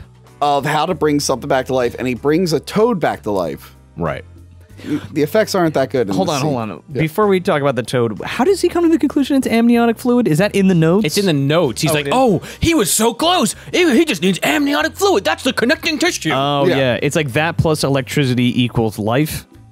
I think there's a little more to it, but Yes. that's the gist. So Do you think that toad went off and started its own? Well, here's the thing. Super frog. So what he wanted to do was bring life back, and then he does it. He's like, yes, I did it. And he has this thing, and then he just walks away from it.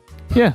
Well, now he's like, now I got to put a It's person like you want to together. put it in a fucking jar. You want to study it for a well, few hours. this is how you get the reveal that, it's super Superhuman. strong. Yeah, it breaks the little petri dish Yeah. it's in. That's what I'm saying. Like it went off and it goes to Frogtown and has the 3 dicks, and then Roddy Piper has to fight it in like love I don't how know it in like comes- 100 years. I love how it comes to Frogtown. It's great. And like you said earlier, I mean, honestly, he didn't just walk away from it. He went to go fucking kill that dog. I think this might have been where the zombie dog was. Yeah, Had like to did be, it with a right? frog. Time for the dog. And again, I don't know if it was just in the script or if they ever ended up yeah. filming it. If you've seen the full work print, can you tell me if that's in there? I would watch it again to see the work print version.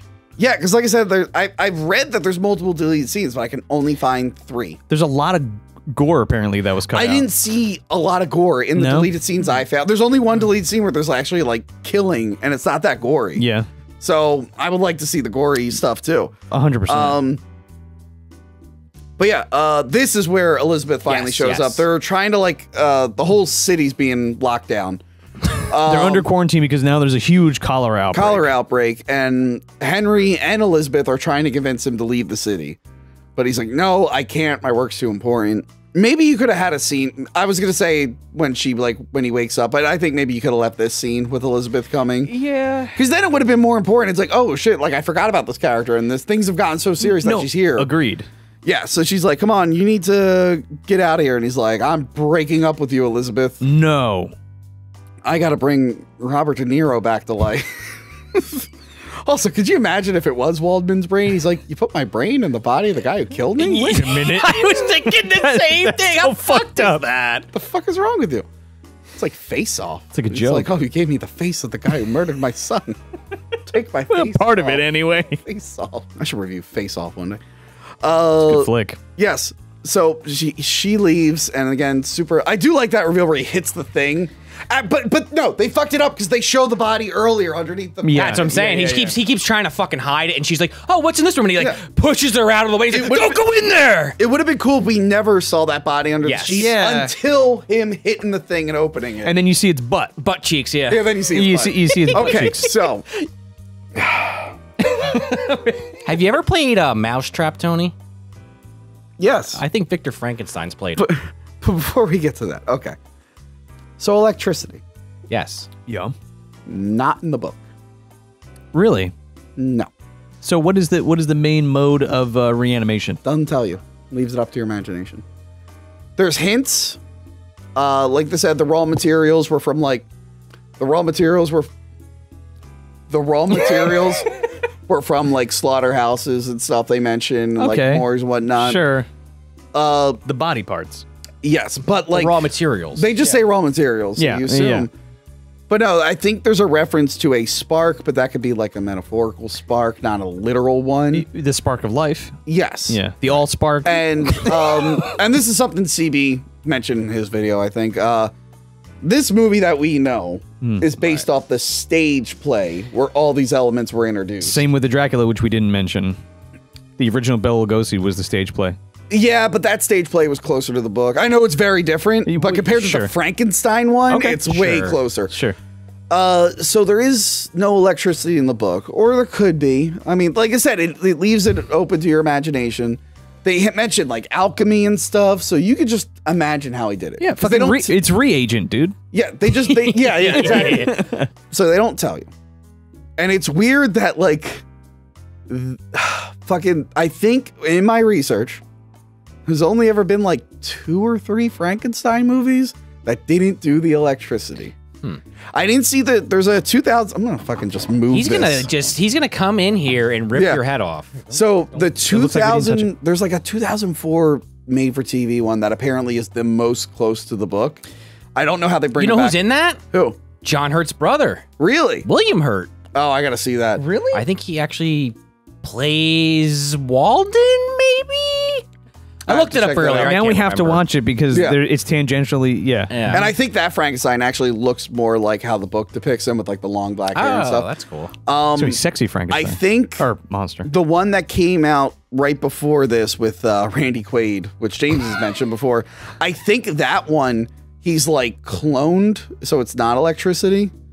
And I think there's like a test tube monster. Yes, and I think there's like another made-for-TV one that's British, but it's like a lady Frankenstein, and she makes like it's like a fetus sort of thing, like a sack. So she like grows a Frankenstein. That's kind of monster. neat. I kind of like that. Every movie is so insistent on doing the electricity because of how like influential this one was. But like this was a case where like, hey, if we're trying to be different, like Dracula was being super I mean, faithful to the book, but different than all the other film adaptations. Yeah. This one's kind of like, no, we got to do the electricity. We got to do the. Look, it's on the fucking poster. It's on the goddamn covers and stuff. Well, don't you associate it with a lightning strike? They were not confident in this. They couldn't. They had to put in the "It's Alive" thing and everything. Like, I'm fine with the "It's Alive" thing. It's just the electricity. Like, this is a case where, like, you know, people are expected to be close to the book. You could have, but at the same time, it is up for interpretation. So you could interpret it as electricity. I thought what they did with the amniotic fluid in like the bath and all that shit was fucking cool. But like, you still need the vehicle of electricity to kickstart it. Yes, you know what I mean. It's a vehicle. Well, yes. So that's my thing on the electricity. I'm tired of the electricity. Unfortunately, Tony, the other 99% of the population that cares about this movie would be sitting there saying, "Where's the electricity?" This is also true. Yes. Anyway, this is the most over the top Frankenstein. Man. This is this is why I can't stop watching the movie. Because I just sit there and I'm just like, how did they come to this? When did The Little Mermaid come out? That's what I'd like to know. Oh my God. Did that influence this film? I think it was like 88, but still. I don't know, but like, so Kenneth Branagh, he's shirtless. He's got to take his shirt off so you can see his ripped He's got to be shirtless. He's in decent shape. Yeah. Oh, he's in good shape. And he wants you to know it. Yes.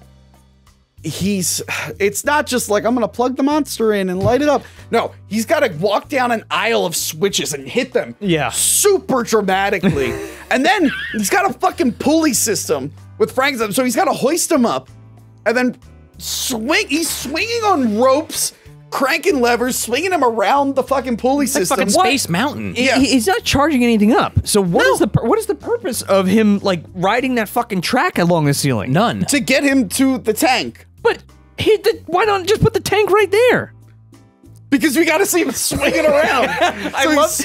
This is part of Kenneth Branagh's fucking vision. I love when the body goes up and it's just hitting beams and it's by the way, that fucking beam crashes into it. This is the most important thing in his life, and he's just knocking it around. I don't even think it's strapped down. No. Imagine if like it hits like that one side that it always like bounces all around and just fucking falls and breaks into 1,000. So he swings it dramatically. Yeah. He lowers it into the tank. He closes the tank. He's got giant fucking needles that he's shoving into the feet and the hands and the fucking head. That's pretty cool. Like, I thought that was really neat. Now, the needles, I think, are pumping the fluid into him. Okay, so what is it? Yes. But it's in fluid as well. It's in fluid as well, and I think the fluid is in the tank. So the big thing that you're talking about, the big sack above... The big amorphous bio sack? That is water filled with the eels. Yes. The eels live in there. Oh. So it's like a big it's like a big, like, almost parachute thing that's holding the water in there. Dude, it looks like a big egg sack. Oh, I yeah. agree. I'm sure it was meant to look like that. I'm sure it's meant to look like organs. Or this thought just popped in my head. A giant pair of testicles, because then it shoots out the eel semen. There's a lot of symbolism Yeah, here. no, sure, but like, what is it? Electrically charged water from the eels? He just has a bunch of eels in there. I know, he fucking feeds them before. Yeah. And it's like, this is, okay. What do Which, you... I mean, you know what? As much as I'm shitting on electricity, at least it wasn't lightning until the end when they do use lightning. yeah. It's fucking... I that didn't- makes it even weirder that they went with the lightning theme, because Yeah. it's not a part of the main one. So anyway, so he pulls the crank, the eels go in, and they just start biting. Bite the shit out of Robert De Niro. And then, so he's screaming. I didn't realize that. So he has to go on top of the thing and fucking flex. The creature starts shaking. Yeah. And then he falls down, looks at the hole, and just goes, left, left, left. And the thing goes, And the thing's eyes open up.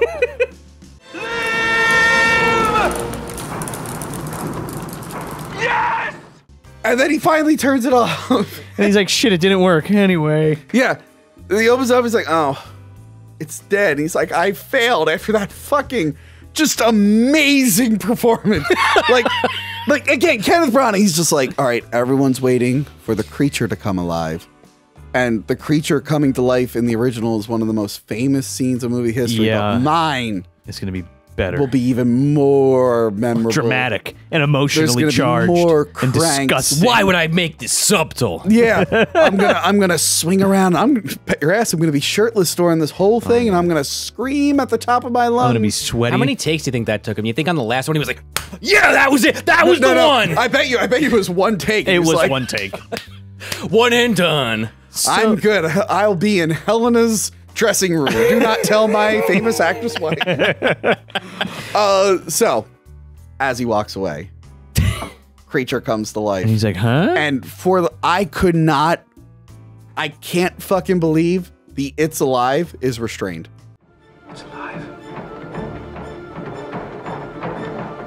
It's alive. After the swinging around, the screaming, the fucking dancing. Well, he wanted that to be remembered, not the "It's Alive" Yeah, part. yeah. He finally gets to the moment, and he just goes, "It's alive." It's and I'm like, alive? "Holy shit! I can't believe he did that." So now the monster's alive, Yes. and he goes over to the fucking copper still, and he goes to take the By the thing way, off. the eels have all died, I guess. I guess they electrocuted themselves to death. Not one eel falls out of that fucking Oh, thing. and that's why I was questioning what the point of that was. Sure. He goes to unlock it, and Robert De Niro Stein punches the fucking thing off, and it goes flying, Yeah, and shit right. goes everywhere, and the thing tips over, Yeah. and he just slops out onto the And floor. then- Speaking of Ghostbusters 2. oh yeah, Yes. This it's true. again, just another example of like, I can't believe this exists. It's cut like a comedy scene. Yeah, this is my favorite part. I couldn't believe I'm watching it this morning. I'm like, is this fucking serious? This is like a minute and a half of them There's fucking like falling over. jump cuts of them falling over and over and over again. He's trying to pick At up one this point- sloppy piece of shit, and they're slipping all over the place in the At amniotic one point, fluid. at one point, they're across the room, and then it cuts, and they're back to where they were. He's pulling it by the foot. They're like Shit. grabbing each other like, Apparently, Robert De Niro's like suit split. Yeah, a he like couple fell on times. his ass and it ripped open. So they're just, and there's no music. There's No. no sound effects. just like- really. but then they finally get over to like these fucking random chains that are hanging down, these patented Frankenstein Oh yeah, the chains. wooden beam with random chains. Yeah, Yeah, he, yeah. We all have a fucking wooden beam with random Of course, chains. yeah, he Of hooks him course. up like Uncle Frank, dude. He just like sticks him right up in Yeah. there. So then he like he hoists him up, This was hilarious. and then a piece of wood just the thing falls and hits him in the head, and boom. And Frankenstein's like, well, he's dead. doesn't even check the heart or anything. Wait, he hoists him up on accident, and he doesn't think to just put him back down to check. And he just cracks this fucking thing in the head with this plank, and it's just like, I'm going to bed. So yeah, He writes in his journal, I fail. Well, because he's got to put the journal in the jacket pocket. Yeah. so the creature has died. Now here's another problem I have with all Frankenstein interpretations, including this one, including the original. Okay. not counting Mummy Cop because Frankenfed was perfect. And I think we all can agree, much like District Attorney Dracula, it is the most purest form, even though I did do the stitching up stuff. You know, So- you did the best Frankenstein, the best Dracula, the best Mummy. Best Mummy. And Invisible Man, who Yeah. was the Invisible Mayor. And Wow. And See, you're, and Who gets killed because he looks too much like Mummy Cop. All that's left is Creature and a Wolfman. They're in there. Oh, okay. There's Wolfman Warden. Okay. He was the warden of the prison. He was a Wolfman. First season, makeup doesn't look too good. That second one, though. Not gonna lie. Looks a little bit like brown face. It was not meant to be brown face. We fixed it season 2. Season 2, we got a way better makeup person. It's like, okay, that actually looks like a Wolfman. We kind of screwed up season 1. We were on a budget, we were under time. I get it. We didn't know. and now you're admitting it. Yes, and then we had Teacher from the Black Lagoon. Oh, Anyway, I like that one. that makeup is actually pretty cool too. So my problem with this is, in the book, he purposely makes the creature look as beautiful as possible. And when it's dead, before he reanimates it, it's like it was beautiful. Right. It was like this amazing thing that I made. It was like this, just The perfect. like Specimen. the perfect Specimen. specimen. Yeah, yeah. Yes. And I'm pretty sure it was an Italian guy who looked like me. But the problem is, Oh, instead of amniotic fluid, he put him in olive oil. Yes, yeah. And brought him back. Virgin, of course. and in the book, when it is reanimated, however, so its skin like turns yellow and you can see the veins, and it takes Okay. on this horrifying appearance. Right, like whatever the experiment is fucking Yeah. tainted it. Fucks it up. Here's the thing, though, like every Frankenstein thing, before they reanimate it, it's fucking stitched together, yeah. fucking monster. Like, oh, I can't believe it was. I'm like, what did you expect? You have 5 people stitched together. Yeah, but it's also not like, especially De Niro's thing, it's like not clean. Like for a doctor and a surgeon, Yeah. those are the shittiest sutures I've ever seen in my life. But I'm thinking like Frankenstein Unbound. It's like, dude, you got like discs in his head, and you stitched man. 4 eyes together. Like, How do you even do that? and Ralph like, Julia's and a madman. And every single time they're like, oh, it's a monster. It's like, well, yeah. Because you made it look like he's got a thumb on his, he's got an extra finger. But yeah, this one, he's like walking away and he's like, it was stronger, but it was an abomination. It didn't come out the way I wanted. It's like, well, what were you expecting? Well. I think that's why they need like a Frankenstein movie where they're like, oh, it looks great until it comes to life. That's But actually- they're so far. Scared. Yeah, they're so scared to go away from the stitched up and electricity stuff. And I guess I'm guilty of that. But again, So let's do it. Why not? yeah, you're right. Well, I already did Frankenstein. No, Frankenfed and the Frankenstein MD, I've already covered it, and I think I did it perfect. My Dr. Frankenstein was like Hannibal Lecter, and Frankenfed was a Yeah, but this new idea that you have. well, not a new idea. It's just doing the fucking doing book it. from Yeah, the- excuse me. That's right. Doing it like it should be. Yeah. So he walks away. And by the way, this is the only time I can tell out of all the Frankenstein movies I've seen. I don't know about you, and I only saw it on Blu-ray. This is the only time I've ever seen the monster's dick. Oh yeah, you It's see the just dick, the out balls, and the about. butt. Yeah. It's out and about while he's hung up on this Yeah. thing. I never noticed it on like DVD or anything. Sure. Why did he give But the on monster- Blu-ray on my big screen TV, I'm like, oh, I've seen his dick this entire time. Why does it have a dick? Why not? Well, why wouldn't it? I don't know. You want to cut that off? Rob him of his manhood? He's trying to make a human being, Yeah. so you need a dick. I mean, Do you though? depending on what kind of human you're making. I mean, I don't know. Is this thing gonna fuck? Like why? Like Well, it wants to. has the ability to. So yeah, so this part's weird. So he leaves it hung up. I wonder. Wait. What's his obsession with creating something and just walking away from it? I mean, that's kind of in the book, but at least in the book, But no, the book is different. The book is he sees the thing and he just runs the Right, he fuck gets freaked out, right. But here he thinks it's dead, and even with the toad, it's like, well, bring it down and yeah. study it. Like what went wrong? whatever. I'll I tell you did it. why. Because then you wouldn't have a scene of him waking up like confused because he hears a noise, and then naked Robert De Niro like running towards him. Wait. Fucking Frankenstein went to sleep with all the placenta on him. yeah, but like, why? I mean, when I watched it this morning, I'm like, ew, take a shower. Take a shower. Was Frankenstein just like tired? Because he's like, oh, that Well, he's took doing all that everything. running around. Yeah, Fucking yanking chains and stuff, and he's just like, I'm gonna go to bed, and then He's like, passes in out. the morning, I'll destroy everything. And he puts his journal in his jacket. Right. But then But you're right. gets- Then he wakes up. He gets sick though. Yeah, Well- he wakes up. you're right, because in the book, he just runs away. He does get sick in the book. Oh, he does. Because he runs away in like a storm, and that's where he meets Serval, and I think he gets pneumonia, which he does get. He does, yeah, but he like has it from the amniotic fluid. And then this is another scene where they fuck up, and I'm pretty sure this was the deleted scene that they worked back in. He sees the monster, like you said. He's horrified by it. Yeah. And then superimposed over this entire thing that's right. is his asshole professor being like, oh, you stitched evil to evil. How do you think this thing will repay you? Oh, you're such a fool. But what we're so distracted by it that you have to like look through the guy's fucking face. You see the monster trying to reach out to him and like communicate with him, and Frankenstein rejecting him. Victor Frankenstein of Geneva. How could you know what you'd unleashed? That is the most important part for the creature. And you covered it up with this stupid ass. And I'm almost positive that was a deleted scene where the professor found out what he was doing and berated him. And that was supposed to like be like, oh, put them together. Like maybe you could have like, maybe that was him remembering the scenes. Like, remember when I told you to do this, but we never saw the initial scene. Right. It's so clunky though, man. And we never see that professor again. No, we don't need that. And we missed out on like actually seeing the creature. Yes. Trying to establish some kind of communication and just being left out. He fucking throws a shelf over and this poor bastard trips over it. He doesn't care. He goes to get a fucking axe or something and kill him. Yeah, because immediately after he makes it, he's like, what did I do? And he's like, what do you mean, what do you do? You've been working on this fucking thing for like... Well, people get obsessed. So like I said, in the novel, not many people see the creature. Yeah. It's the family, Victor, and then all the people who die, and the guys on the boat. Yeah.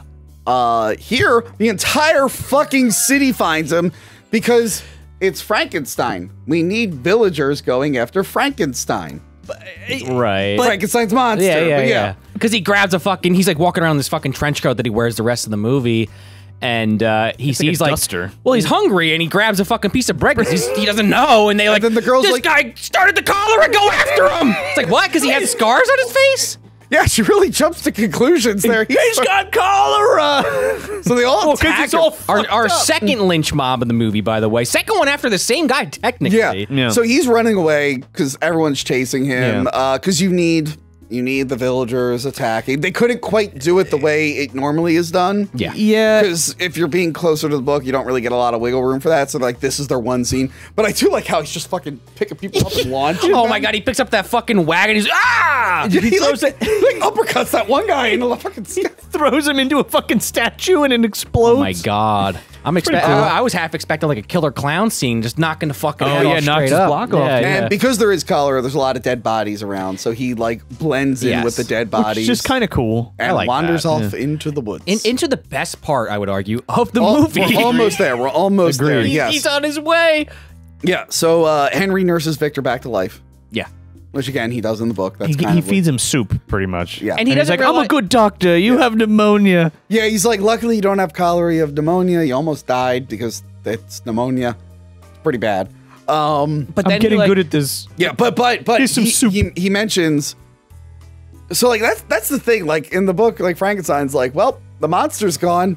Hope he doesn't come back. But here they're like, yeah, the cholera is so bad. If you didn't have shelter or food, you're fucked. Yeah. He's like, so many people died, mostly children. Frankenstein goes, oh, thank God. Because he assumes newborns. the monster died. And Clerval's like, what?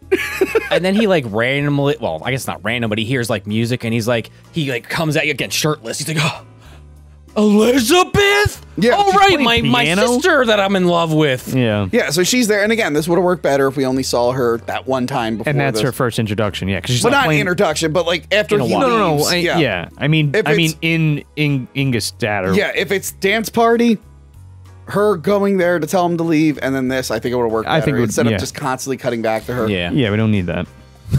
And this is, I think, where they decide they're going to get married, right? Like, it's going to happen. It's close to that, I think. Yeah. But no, this is where we start to get the best part of the movie. This is the creature. Well, when he also wakes up, all of his shit is gone.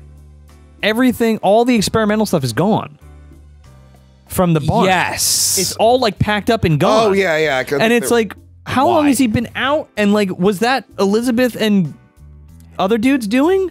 I don't know. I was thinking that while I was watching it, and I was like, well, "What are you doing, Sean? This is like, why am I trying to overthink this?" No, but like it just doesn't make any sense. And Well, I then- know later on he's packing it up to move. Yeah, but I guess they took down all they the took other down stuff. all the other stuff. and Unless was he doing all this shit in Walden's old place? Oh wait, no, he might have.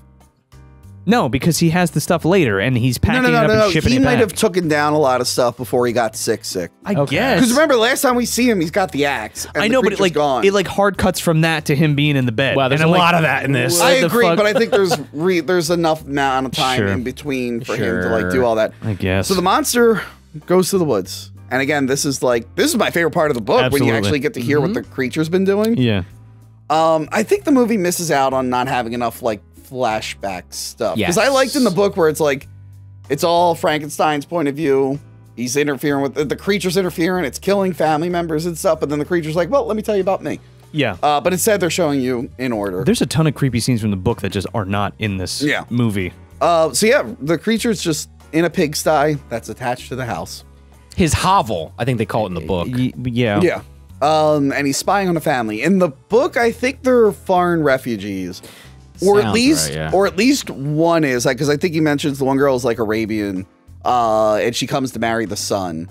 One's definitely blind. Like the old guy's definitely blind. Oh, yeah, think so, yeah. yeah, Well, that's yeah. where Bride got that from originally. Yeah. So he's just like watching them.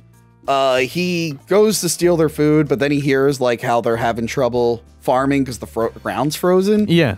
So just to be friendly, he breaks out because they didn't do anything mean to him yet. He's a friendly monster. And he's like, they look like they're fun, but like since all those people reacted to him that way, Yeah. which in the book it's like, oh, I'm afraid to communicate with these people because the first person I saw like ran away and beat me. Yeah. In the book, it's like super like the creature is like so lovable in this. He's like, oh man, they're really great. And then he just goes out in the woods like, I would love to hang out with them. I'm a vegetarian for some reason. He is in the book. He's like, I eat berries and nuts. I love potatoes. Well, he's going through like the pig slop, and like the first thing he sees, he sniffs it, doesn't like it, grabs like an onion peel and starts chowing yeah, down. it's like a potato or some And shit. like this part of the movie, it's like when Kenneth Branagh is just behind the camera, the movie's a little bit better. Yeah. It's pretty. I'm glad he didn't put himself in Thor. Although he has put himself in movies and been fine since then. He's directed good movies since then. Sure. He's acting in some pretty bad movies. The biggest problem with this, I think, is that too, because he's behind the camera and in front of it. Yeah. Sure. But here, like there's not a lot of super over the top melodramatic stuff here. It's Because just he's not in the scene. the scenes like slow down. You breathe a little bit. You're familiar with it's the only character that's not screaming exposition and stuff. Because we forgot to mention when he was going through the notes, it's not just voiceover. It's him reading out loud the fucking note. Like he won't shut the fuck up. I need some water. I'll be right back. Yeah, sure. Well, I'm back now. I got my water now, guys. Oh, perfect. Let's talk about the frozen vegetables that he pulls out of the ground because these poor peasants can't get it out of the Get like ground. 5 potatoes. Like, I never know I'm gonna make it through the winter. Frozen solid. But yeah, so he like really loves the family. It's like he's a very caring being. Yeah. He's well, just not able to interact with people because of how he was rejected. he also has mixed emotions, and they go from 0 to 100. Whether that's Well, he says later in the film, he's like he has 2 things he wants to indulge in, either love or He's like, rage. I have a love that you couldn't imagine, a rage. Yeah. So he wants to eat, fuck, or Just be a kill. nice guy, but it doesn't ever work out that way. because like he never like until he wants revenge. Yeah. But yeah, so he's the good spirit of the forest. Which I kind of love. That was cool. Yeah. He's providing for them. He's learning how to read through them. And in the book, this is where like Mary Shelley just talks about all the books she was reading, like Frankenstein. The monster's like, I also read this book, and this book is like, wow, this this tiny village had a lot of books. The way that they do it in the film is cool though, because like the little girl's being taught by her mother, and he's like watching through the wall. Yeah. I mean, that's what he did in the book. It's kinda, And yeah, of course, his first word is like friend. That's and I'm a like, callback.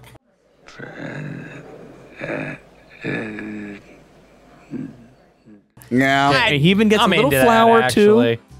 I'm fine with it. I'm fine with Yeah, it. the flower's cool. That's definitely a little bit of a callback to Maria. Yeah, for sure. And yeah, like I said, Oh god. like I said, I think the point I was trying to make before I had to go get my water. You're good. I like how restrained and calm these scenes are. Yeah. Because, like, again, the Robert De Niro is really great. He apparently studied stroke victims and stuff. Okay. So it's nice to see in a movie where characters are screaming and shouting the entire time, just one who's just kind of acting with his body. Really? This is the point too in his career. Like, you know, if you look at what he's done the last 10 or 15 years, you could make a different argument that he's just phoning it in. But he was still like taking the shit pretty. I mean, not that he doesn't take it seriously, but it was like a different Robert De Niro at the time. I mean, like, when was Cape Fear? Was that around the same? It was around the same time. So like for him to play like that kind of villain and then be the monster, and even in all the makeup and shit. And I think it prepared him to be the Nazi in the Rocky and Bullwinkle movie. Yeah, him and George Costanza. Yeah. This really, I think I read, he's like, when I was the weird Nazi guy in Rocky and Bullwinkle, I brought what I learned from Frankenstein. I don't know how I just remembered that. I totally forgot about that when they come out of the fucking cartoon. So yeah, he's really, really great. And it's nice to see the family because they're also not, like everyone in this movie is fucking annoying asshole. Yeah, and these people are just genuine. Yeah, like, so they got these nice, calm people, and you got this monster. Like, yeah, they're like, the movie could have literally just been this, to be honest. Oh, yeah, like how are we going to get through the winter? And like, well, we'll do it together, and like the strength of the family, and we got to make sure that we provide for each other and be there for each other and stuff. Yeah. And it's like the exact opposite of the Frankenstein family. Oh, this is how people are supposed to be, and I wish I had this. Yeah. But of course, they have to interrupt it. So Frankenstein can announce his engagement to Serval, and then hire Serval. And then Serval goes, write it down in your journal. It's such a weak setup. He's like, you can write that down in your journal. Remember you had that? Yeah. And he goes, oh no. My journal. My journal. My monster. And of course, the monster's like, this is the journal of Dr. Frankenstein. He's really picking up on how to read. Yeah, man, he's blowing through that shit. He has a very, like, deep vocabulary afterwards. Like, man, what are they? Oh, that's right. In the book, he's teaching, like, his wife to read English. Maybe that's what or whatever. Yeah. Or I think that makes more sense. Swiss or whatever, Yeah. They also use that trace memory thing to fill in that gap where, like, I just remembered how to talk. I'm kind of into that. I don't mind it. Yeah. Oh, so Waldman never played the flute, right? It was the old man. The old man. It was the old man who played the flute, but later on he has a weird thing. He's like, "How did I know to do that?" It's like, "Well, you watched it." Yeah, that's why I don't like the trace memory thing. Because I just like because in the book it's like he just learned really fast. Because he was like a superior. He's supposed to be a superior. Yeah, he's supposed to be. If they had a scene, even if it was a quick one, I know maybe that's too on the nose. If they had Waldman playing an instrument of some kind, but. I don't think it would have worked as well. No, I could go either way on it. Well, because if he's gonna pick up his fucking musical attributes, then why doesn't he pick up his other memories as well? Yeah, true. You know, true. Yeah. So, the family, they have an asshole landlord. You're telling me.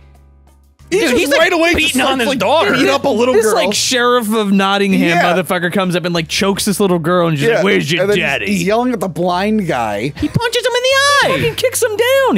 He literally like flips him on the ground and hits him with his own cane. Yeah, and then he wanders into the fucking the house, and then the monster just beats the shit out of him. The monster grabs him and slams him through the roof. And the little girl's just like, ah! Like runs to her family.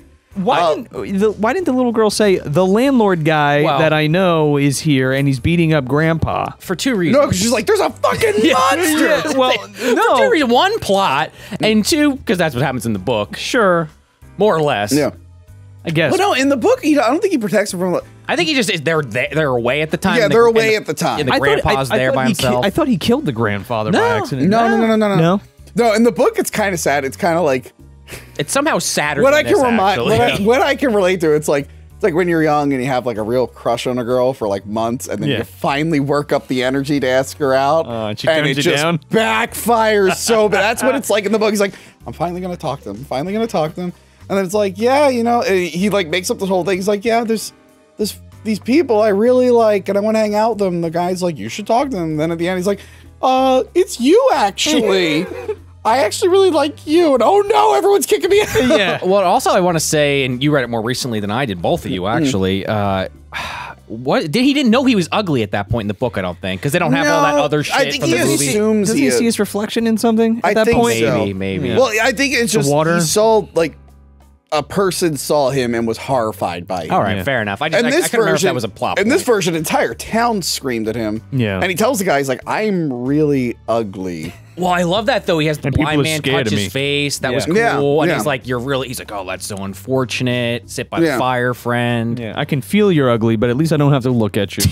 Yes, yes. And then the Thank God I blinded myself. the family comes in and they beat the shit out of him. Well, They hit again, him like with a Joe was stick. saying, they think the daughter, because she's just a little kid, she doesn't know how Yeah. to really express what she means. They But I think love- the but monster hurt the grandpa. But they're also sitting there. They're not. They're not in locked up in battle. And he's the you know. It's not like Grandpa's on the ground all beat to shit with the monster standing over him. They're No. sitting by the fire holding hands next to the Christmas tree. next Yeah. to the Christmas tree. So I think when the guy's like, we have to leave, we can't live here anymore. I think it actually makes more sense to this. It's like, yeah, we just like fucking threw our landlord through the thing. We have to get out of town. Oh no, maybe that makes more sense because like they find the landlord dead outside and they're like, oh shit, and they go in and like, get away from me, monster. But like in the book, it's just they just leave because they saw a monster. Yeah. And then he like, In this, it's like I don't know who that was, but Yeah, we gotta- fucking landlord's like dead. we gotta get the fuck out. skedaddle. and then I guess like That they, man is in trouble now and wanted by the law. they flee, and then I guess the monster, 'cause, you know, he's upset. He's like, I guess I should finally start leafing through this fucking journal. Oh yeah. Yeah. So Sets the goddamn house on So as I fire. said- Oh my god, that This shot is insane. Yeah. this is great. the best scene in the movie because it was restrained Yeah. and calm. It took its time. But De Niro is not immune to overacting. Sure. I will have my revenge. Frankenstein! TM! As the fucking house is on fire behind him. Even he gets one. Even he gets one. Yeah. So he decided, well, Frankenstein cursed me with life, and I'm miserable now. So I'm gonna curse him with death. I know everything about him because I read his journal. But he I'm also knows how he was like, this was a failure and all this Yeah. other shit. Well, he is a failure. What's stupid is like, did Frankenstein put all of his personal shit in that journal? he must have. Yeah. What an idiot. It was a journal. I might get it, I but like touched it's for myself at night experiment. thinking about my sister. I fucked the corpse before I brought it to life. I hope it's okay with it. We haven't talked about it. What? The makeup on the monster. Oh, it's fantastic. I really like it. It's really good. I really like, as much as I was complaining about the stitches and stuff, if you are going to do it, this is really good. And I Yeah. like how it heals I was- over the process of the movie. And Just there's gonna that say part that. where he pulls the Well, he stitches pulls the out. stitch out, yeah. Because usually when you do like a Frankenstein, you just stitch up the whole time. The whole time. Or usually it's like metal, Yeah. staples or something. But it makes right? sense for this. Like if it is a life form that's coming back to life, it would It should heal. And yeah. he had scars, but over time, I feel like they would fade enough to where... Like they smooth out, and like by the end of the movie, he has like almost an inch of hair. Like his Yeah. hair is growing the entire time. Because this too. movie takes place over like several months. Like you kind of Yeah. just have to kind of assume things are happening over stretches of time. We're talking years, too, especially Maybe, in the beginning. yeah. It keeps jumping, and there's like Well, these maybe little like from intercuts. like Ingolstadt on. Yeah, It's yeah. like a year or two, maybe. Sure. Where are we at here? I love the helicopter shot of him walking over the mountains. Oh, that's cool. I kind of like it. It's kind of I it's like kind of it. neat. Like my thing with that is too like he's still biological material. So like But he's superior. yeah, but is it Right. getting like frostbitten and like no. rotten? No, because even in the book, he's able to survive in the north. Really? And he's totally That's fine. why he goes to the north originally. guess so. He can just survive. He's just Oh, I physically thought strong. I thought he just went there because it's basically empty, like he is Well, sure, inside, sure. and There's like that, but- nobody's well, out he there. didn't go there because he could survive. It was to get away, but Yeah. he can survive. Oh, I guess Right, so. right. Okay. Yeah, because he's like just genetically superior. Yeah. At least physically, anyway. But yeah, I we love the saw his shot. penis. So. Yeah, and I love the shot. and I- here. And I know I complained to Van Helsing about their aerial shot of the snow mountains. Yeah. But that's because the rest of the movie is on sets, and that was like the only Shot. exterior That like takes thing. you out of it. Yeah. So it was like, okay, that's it. And I know they threw it in there just to cash in on Lord of the Rings. It feels more organic here. Sure. When we have seen a couple on location stuff already. But yeah, I loved like the helicopter going around. It looks him. great, for sure. It looks great. Somehow he made it to Geneva. he had an internal I compass. guess he knew how to read street He's a- signs. He's a superior being, Tony. That's the excuse from now on. Elizabeth gets a locket from Frankenstein. As like an engagement ring. Yes, yes. Or a sign thereof. Yes, because if I know anything about women, when they want to get married, they will settle for a locket with a picture of you over an engagement ring. And I think you guys can vouch for me, right? Yeah, Is that true? absolutely. Yeah. No. Oh, well, I guess good thing I'm not getting married. I think it's a thing of like, hey, I'm gonna buy you a really nice ring, but we're in cholera country. So here's this locket that I had. Is like knocked up when he gives him like just an empty box. And it's like it's a promise of an eventual. Well, you're gonna get one. Yeah, I they promise. stole that. Knocked Up stole that from this movie. They're also like filthy rich, right? She probably has like a drawer full of rings. Anyway, so when she gets there, William's like, "Can I have your locket?" And she's like, "Don't play with it. I want to show my friend." who is he going to show that to? monster. Friend he He has. just runs into the fucking woods with it. I think he went to go show the monster. They just didn't show the before. They just showed the think so? after. Yeah. Here's that locket you wanted. No, Thanks. No. He says a friend's name. Oh, he Yeah, does? yeah, Okay. they- okay. there's a I house like or my something. version better, damn it. We'll get to. So yeah. he runs in and he sees the monster, who's playing the flute. Yeah. But he's like really nice at first. But then the kid runs away and he sees the locket has Frankenstein on it. And I guess he goes to kill him. How does he He's know like, what he "Fuck looks that." like though? He saw him. He probably has a really good memory. I get. Oh yeah, you're right. I guess. Yeah. he did, Yeah, when he was chasing after him, buck naked, tripping over fucking Well, lap. it's a terrible likeness of me. Yeah. But And here I you think, if go. I remember like the book pretty well, Well, William. like he was like, "Oh, William is a friend. This is my new friend." Then he finds out he's Frankenstein. yeah. And anger overcomes him. So this is kind of similar. It's just Yeah. they cut out the conversation. Sure. But you don't know he's dead yet. Then everybody's looking for well, William. Well, hold on. Then we have this another scene where Justine's mother's yelling at her. Oh yeah. Well, they're With the- trying on like the wedding dress Yeah. and shit. and she like pricks her fingers. She's like, "Get off! You can't fucking make this dress. You pathetic."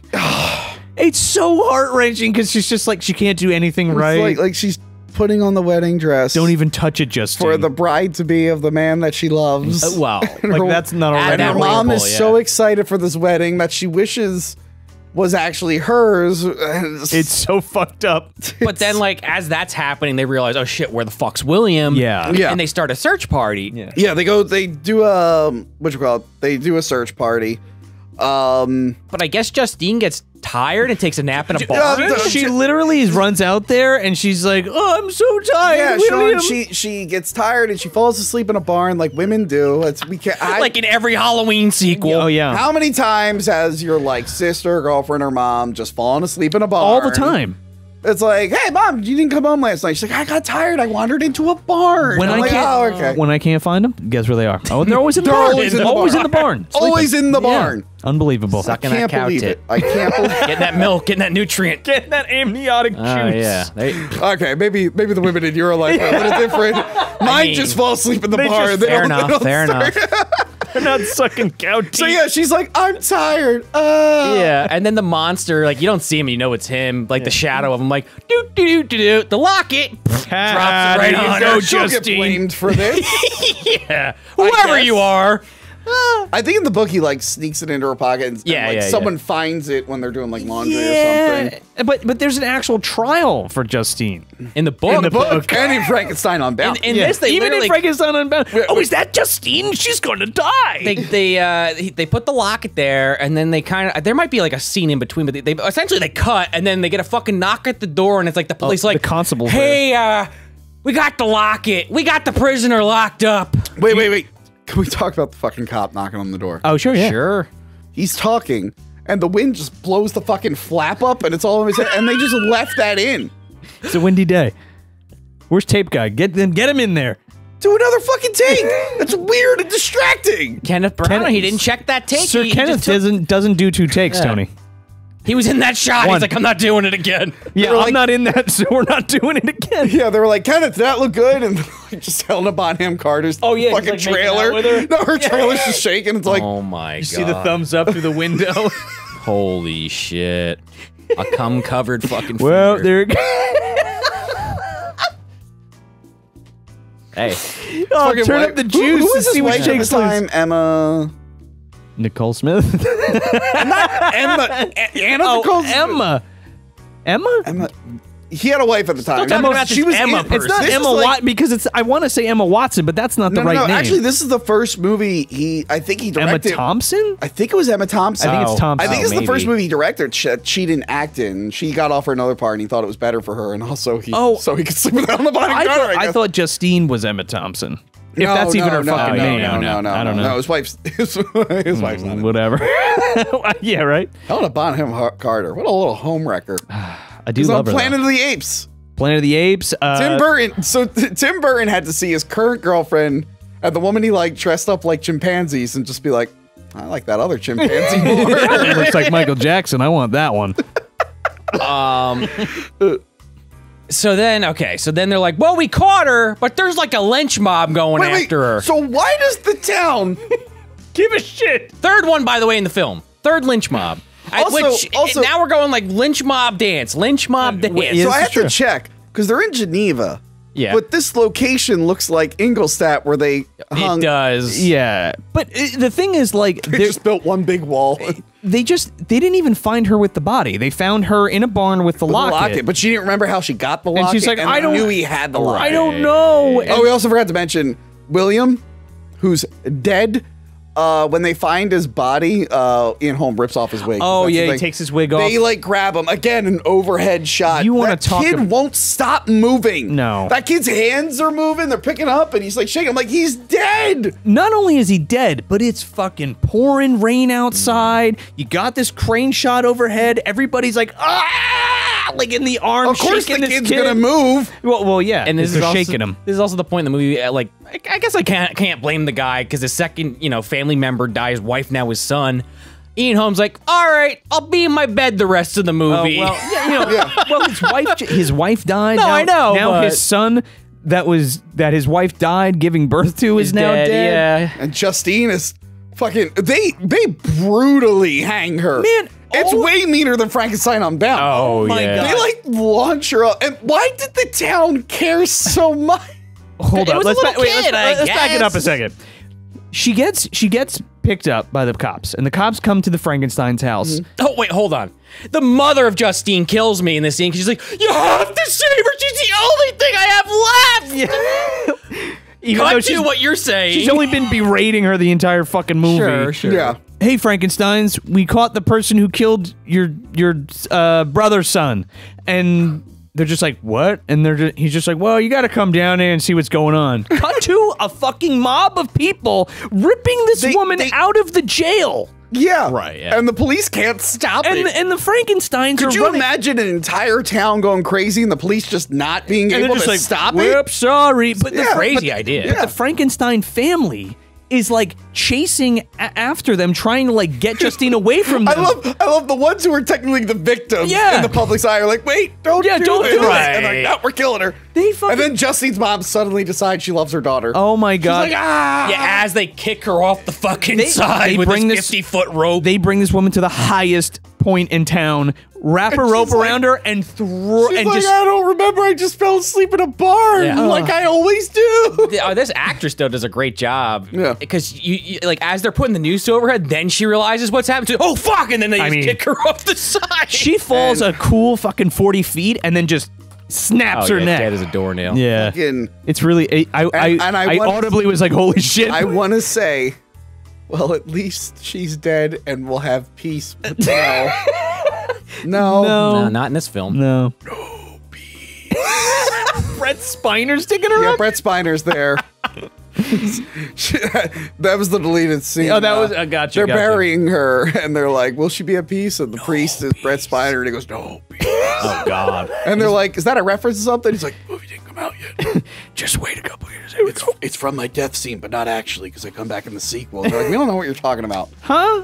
Don't worry about it. And then Joe Buchanan's like, "I know what he's talking about. I was there." I was in Master of Disguise. Oh god. Anyway, I forgot Brent Spiner was in that. He sure is. He's a farting bad guy. Yeah. So Victor's like, all right, well, shit's fucked. I'll see you later, guy. And then the creature finally reveals himself. Meet me at that ice lake. Oh yeah, he's The like, lake of ice. The playground, 3 o'clock. I will meet you there on the sea of ice.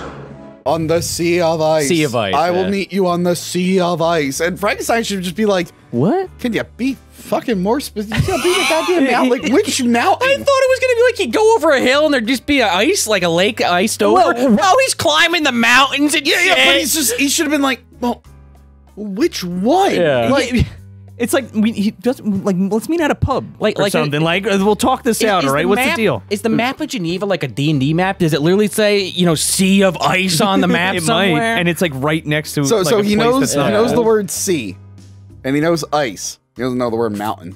Anyway, He's got a full vocabulary. True. Do you think he was hanging out between this point and the time that we meet him again in the ice cave of doom? Has he read like a ton of like books in the Maybe library? He stole some more books. It's possible. Yeah. So he does meet him on the Sea of Ice, and he gets like attacked by him. Ice. Wait, and Frankenstein crosses the fucking icy tundra with nothing but like a skimpy winter jacket, no provisions, no hiking boots, no nothing. He's got that claw though thing that he uses to climb the mountain. And then he climbs a fucking mountain. Yeah. And it's stupid. And then Frankenstein comes up from behind like a hill behind him. You mean the monster? Oh, yeah. Oh, technically he's credited as the creation. Apparently on set, according to IMDb, Kenneth Branagh was telling people to only refer to him as the sharp-dressed man. Every girl the sharp-dressed man. Featured man, I think. He banned the word creature or monster from the set. That is just stupid. To sympathize with him? Well, the sharp-dressed creature, or whatever you just said, jumps out from behind something like 20 feet in the fucking air. Well, I think that might also be because he does have super strength. Sure, but it looks stupid. Yeah. But I like the scene in the cave. Because again, I like that Kenneth was smart enough to shut the fuck up and let Robert De Niro act. Like, he's not trying to one-up him. He's not using his normal overact. It's inconsistent with what we've seen. Sure. But I like that the scene, like, this would have been a good scene in a different movie. Yeah. But yeah, he's real calm. He's like, hey, look, yeah, I killed your brother. I'm very angry. You haven't taught me, like, you made me and you didn't take responsibility. No. I don't know the difference between right or wrong. You won't teach me the difference between right or wrong. But he's like, I saw your brother and I grabbed him by the throat. And I slowly choked his windpipe, and I looked into his face, and I saw your face, and then I crushed his little throat and killed him. Yeah. And he's like, okay. Like sitting in front of a fire. Yeah. And I like, by the way, I love this ice cave scene. It's really cool. Like, that set is awesome. Yeah, it's really awesome. There's a Wampa in there somewhere. Huh? There's a Wampa in there somewhere. Oh, yeah. And I love the line, they used it in the trailer. It was like, did you not stop to think about the consequences of your actions? Like, what did you think was going to happen? You made this. Did you ever consider the consequences of your actions? And I love that he's, like, genuinely asking questions like, do I have a soul? Yeah. He's like, what about my soul? Do I have one? He's like, how do I know how to play this flute? What's wrong with me? Yeah, because that's. But then he also asks him, he's like, why did you make me? Right. And he doesn't say, I was sad about my mom dying. Instead, he's like, something in me made me. And I'm like, well, that's close to the book, but not what you established in the movie. No, that was your whole reason for even going on this journey. You know what I mean? And like, he has this pistol that it's like a little minigun cannon. Why doesn't he just blow this fucking creature away like right then and there? He probably knows he's out of his element. Or he probably just assumes it's not going to work. I guess. Raul Julia has the fucking flintlock pistol ready to shoot his monster in the face. Multiple times. But yeah, you know, he tells Frankenstein, he's like, look, I need you to make me a mate. Make me someone like me I can live with. Because I'm so good at loving. If not, I'm going to murder your family. Everyone you know. This monster knows what murder is. He sure does. There's no bones about it. He's like, yeah, I'm just gonna kill them all. He's like, if I know how to love and be compassionate, if I'm not allowed to, I'm gonna murder everyone fucking around you. Because if I'm not yin, I'm yang, baby. And he says, like, look, I will take her to the North Pole where we will be alone and we can love each other. I think in the book he might actually say the Americas, like he's planning on going to the Americas, which would make more sense because, you know, he has to eat like berries and stuff. Like, he wants to go to a pole though. He like wants to walk towards the North Pole because he wants to go meet Santa too. Oh, that's true. That's true. It's like, I've heard of this Santa Claus. This fat man in a red suit gives presents. Yes. Maybe he'll give me a soul. Santa Claus. I always wanted a sailboat. Maybe he can make me not so mean I can work in his workshop. You could give him a fucking weenie whistle. This is right. He would love that. Yeah, give him some fucking elf ears. So yeah, he's like, fine, I will make you a mate. I'm not happy about it. Again, why are we satiating this fucking monster's request? Just blow him away. I like where this goes though, because this is one of the things I actually like a lot about this movie is how he promises Elizabeth, I'm done with my experiments. I'm not going to do this anymore. And then now, I mean, he's between a rock and a hard place, but he's going to do it again. And she gets pissed. But there's a scene later that we'll get to.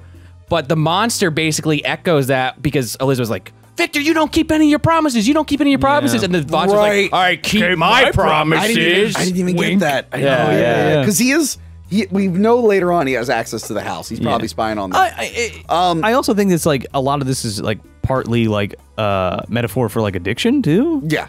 A little bit, I yeah. can see that. Especially I got to do this for 6 months and then I promise I'll be back and then we'll be together finally. But yeah, so Victor's building his lab there. In the attic, Yeah. And so this is jump cutting between Elizabeth packing up and leaving and doing this. But I was telling you earlier, it's like, wait, the guy who's unboxing all this stuff, is he not just like, what's all this for? What's this big tub for? is a what's all this man's embryonic fluid? What's up with why are you building a track on the ceiling? Whatever, they pay me. Does he have like barrels of the shit that they're just rolling in? Yeah, no wheels this time. Oh yeah. So the sack is still there. The sack is there? Oh, it's still there. Okay. So whatchamacallit, there was a deleted scene. There's a prostitute having sex with a guy. In an alley? Yeah, she gets paid, he leaves, the monster kills her. Why? For a body part. Yeah, they need so raw he materials. brings her like the I get He it. brings Frankenstein the prostitute. He's like, all right, here you go. And he's like, where did you get this body? He's like, I got it. And he's like, that's wrong. So I guess that scene would have been before this scene. Where because the creature fucking just let the poor woman be dead. He takes up Justine. And even Frankenstein's like, why her? And he's like, don't worry about it. Well, it's raw material. Raw materials, because he says that I do to love the that monster. call. He's like, where did I get my pieces from? And he's like, it was just raw materials. Were they good people? Were they bad people? Yeah. Were they my housemate? He was like, a little bit of both. Were they my murderer? So they bring Justine, and then like I think that's too much for Frankenstein. He's like, I can't do this. And then he says the famous line from the book, you will grant me my wedding night or I will be with you on yours. That's a good line. If you deny me my wedding night, I will be with you on yours. Yes. We don't get any of the monster lurking in the shadows, like in his room and stuff. Yeah. We get it in the wedding night a little bit. Is similar to the Well, yeah. Sort of. we're gonna get to it in a second. Yeah. But because first, Well, in the book, he like leaves for a while. Like, Yeah, and to he's like build up that tension. and he's always hanging around too. Like, I see you, Victor. I see what you do. Where's my bride, he Victor? gets like a whole militia. You know, his personal militia to go with him. So another problem. So like in this, it's just like he doesn't want to chop up Justine, and that's why he decides no. well, Right. not yet, But in the anyway. book, he has a moral question about it. He's like, oh shit, so I fucked up. Should I do this again? If I make another one, is it going to reject him? Which is where I think Bride of Frankenstein got their idea from. Sure. They're like, is it going to, because the bride's not in the book, is it going to reject him and make him angrier? And he's like, or worse, are they going to get together and multiply? And now I got a whole race of these things Oh yeah. around. Who knows what the implications of that Frankenstein's will army. Yeah, that happens. Each one is still alive. be. Yeah. The movie sucks. I never saw it. It's all right. Watch it. Yeah, so then it's this moral dilemma and he just decides not to do it. But here it's like, I don't want to cut my backup girlfriend's head off. Well, then he's got to marry Elizabeth in Ian Holm's bedroom, so he doesn't ever have to get out of fucking bed. Well, Yeah, so I have it in my notes. Gets him an ultimatum. Yeah, I have it in my notes. Victor marries his sister next to his dad's deathbed. That's a real thing that happens. And Ian Holm's like, go on, But he looks like kind of like, they are siblings. But, please carry on. There's no more good in my life, so make some more Frankenstein children. And so the next scene, they leave. Yeah, with that militia. Because they're going somewhere. And then Well, they're trying to get away from the fucking monster. Well, he's told people at this point, though. He's like, there's a man that's trying to kill me. And now they know that there's this man. And I love they're like, how will we know when we see him? It's like, You'll know. Yeah. You'll know. Well, he decides not to make the monster a bride and runs away with her. Yeah, and then they're gonna but- lure him and kill him. And then I'm a little confused in this scene. The creature's in the room with the dead dad. Did he kill Oh, he the killed dad? him. Oh, yeah. He Or was killed he him. just there? No, he killed him. Or maybe he died of fright or something. Also, Victor and the posse is going to look for the monster. Well, Yeah. Yes, they do say that. You're right. He's in the fucking house. He's been in the house. He knows where you live. Like, why don't you just hold out there in a room and then wait for him to come? Instead, Or be you- like, hey, I made your bride. Let's come in and go come meet on her. And then in. just shoot him with yeah, a million and then guns. just light him up. Yeah. Yeah. Blow him up, light him on But fire. they do leave. I don't know. If they're looking for him, if they're going on their They go honeymoon. on, they go on their fucking honeymoon. But they're like, oh shit, the ferry went. We can't. We had to wait till tomorrow. We're stuck here. And then that's where we get the famous line. Brother and sister, no more. No, husband and wife. And then they have a really long, not a very graphic sex scene, but a very long, passionate sex scene. And I'm sure Kenneth really loved filming those. There was no sock for Kenneth. There was definitely no sock. There's no sock. There was no rubbing. sock. There was rubbing parts. Yeah. In fact, the DP was like, "Okay, you guys are getting a little too intimate here. You gotta roll back a little." No, Kenneth, Ken, I'm not gonna shoot that. Kenneth, your wife's on the other line. This is like, I'm busy. Tell her I'm directing. I'm in the middle of a take. Oh. So he leaves because he hears the flute. I kind of like that. Yeah, I mean, I like that the flute is now like a signal for him. He's like, oh, I shit. do like that as well. So he leaves because he does that in the book too. He leaves because he thinks the monster is going to kill him. That's the thing. He doesn't get it. I mean, how could he not get it? The monster made it quite clear, like, look, He's if you selfish. don't do this, I'm going to kill everyone you love. He doesn't. And maybe believe in him this for some version, but in reason, the book, yeah. anyway. So he leaves. Yeah. To look for him, and then so this scene's weird. Elizabeth is sitting there. She looks up. She sees him. I don't know what the fuck is that. It's from the book. Skylight? It's from a skylight. Him waiting. She goes, and then his hand's right there. I'm like, did he just teleport like Jason Voorhees? I just think in the book he does break right through that. Yeah. But why would they all run downstairs? Why wouldn't he just stay there? Plot. Anyway. Anyway. So he leaves her alone. So they're looking for him, and he's just like, "You're so beautiful." There it is. There it is. Oh, yeah, there it there's is. It's the famous scene. Look Not what at I you. would have picked for the cover. Nah. The other cover is just his face. That's worse. I would take That the one. special edition Dracula cover's weird. He's like, "Ah, don't look at me." Yeah, I don't My girlfriend's actually making a charcoal drawing of that. Oh, that's cool. Yeah. So he's there with Elizabeth, and like you said, I like the I keep my promises. He just Oh, yeah. walks in. Oh my god. Fucking. So you're right. Apparently there was gonna be more gore. They left it in for this. Oh, they He sure did. fucking, much like Unbound. Yes. Yes. Fucking punches. That's not the end of the Unbound comparison. Punches her goddamn heart out. Like- Rips it out. It's still beating like fucking Kano. He goes, he's like, poof, pulls it out, goes like this, and everybody walks in, and he's like, you see that? He's Nice, like, I huh? keep my promises. And then He he fucking picks her up, throws her face into the lamp with glass, so her face is on fire and shattered. Her whole head is on fire. Yeah, and then he jumps out the fucking window. He sure does. It's such a shocking scene too, because like he's gonna do something, but Yeah. like it's so visceral, you're just like, whoa. Yeah. Like holy shit. So Victor carries her all the way home, and Henry's like, "No, I know what you're gonna do. Don't do Don't it, you. do it. You've already messed up once." And then he's like, "Your father's dead." And at no point does Victor go like, "Now I gotta look for an old man body." Not he's yet. just like, one death at a time, sir. See, that would be so funny if Frankenstein like revived his whole family. Oh yeah, wait. Fuck Victor. He doesn't try to bring William back. No, he doesn't yeah. try to bring his father back. He just wants to bring her. Typical. Because he's like Sean said, he's a selfish piece of shit. Yeah, He's bastard. supposed to be selfish, but yeah. Yeah. But like If his motivation is like, I need to bring people I love back to life, it's like, well, why are you only doing it for some? oh, this is the perfect opportunity. Yeah, She's fresh. I get maybe that was his reasoning. Could be. But fucking De Niro wasn't fresh. Anyway, I don't know. it's like the fucking end of Pet Cemetery. Like they've Oh, only yeah. been dead for a I while. was just thinking about In that. the ground. So yeah, Serval's there, and like Serval doesn't want this to happen, but then once he just leaves the staircase, he's like, okay, guess I'm just. He just sits down and he's like, I'll just wait here. Yeah. while He's the- crying on the staircase, but then he Oh just my leaves God, the yeah. film? So, so well, guys, He does. guys, fucking Justine. That poor. Oh my god. Poor- The shot is so hilarious because So he well, you set it up. he cuts off Justine's head. Right. I sent you a still of this months ago. you did. And if you have to like really be looking for this, he drags her body, and if you look real quick, he drags her body past her head.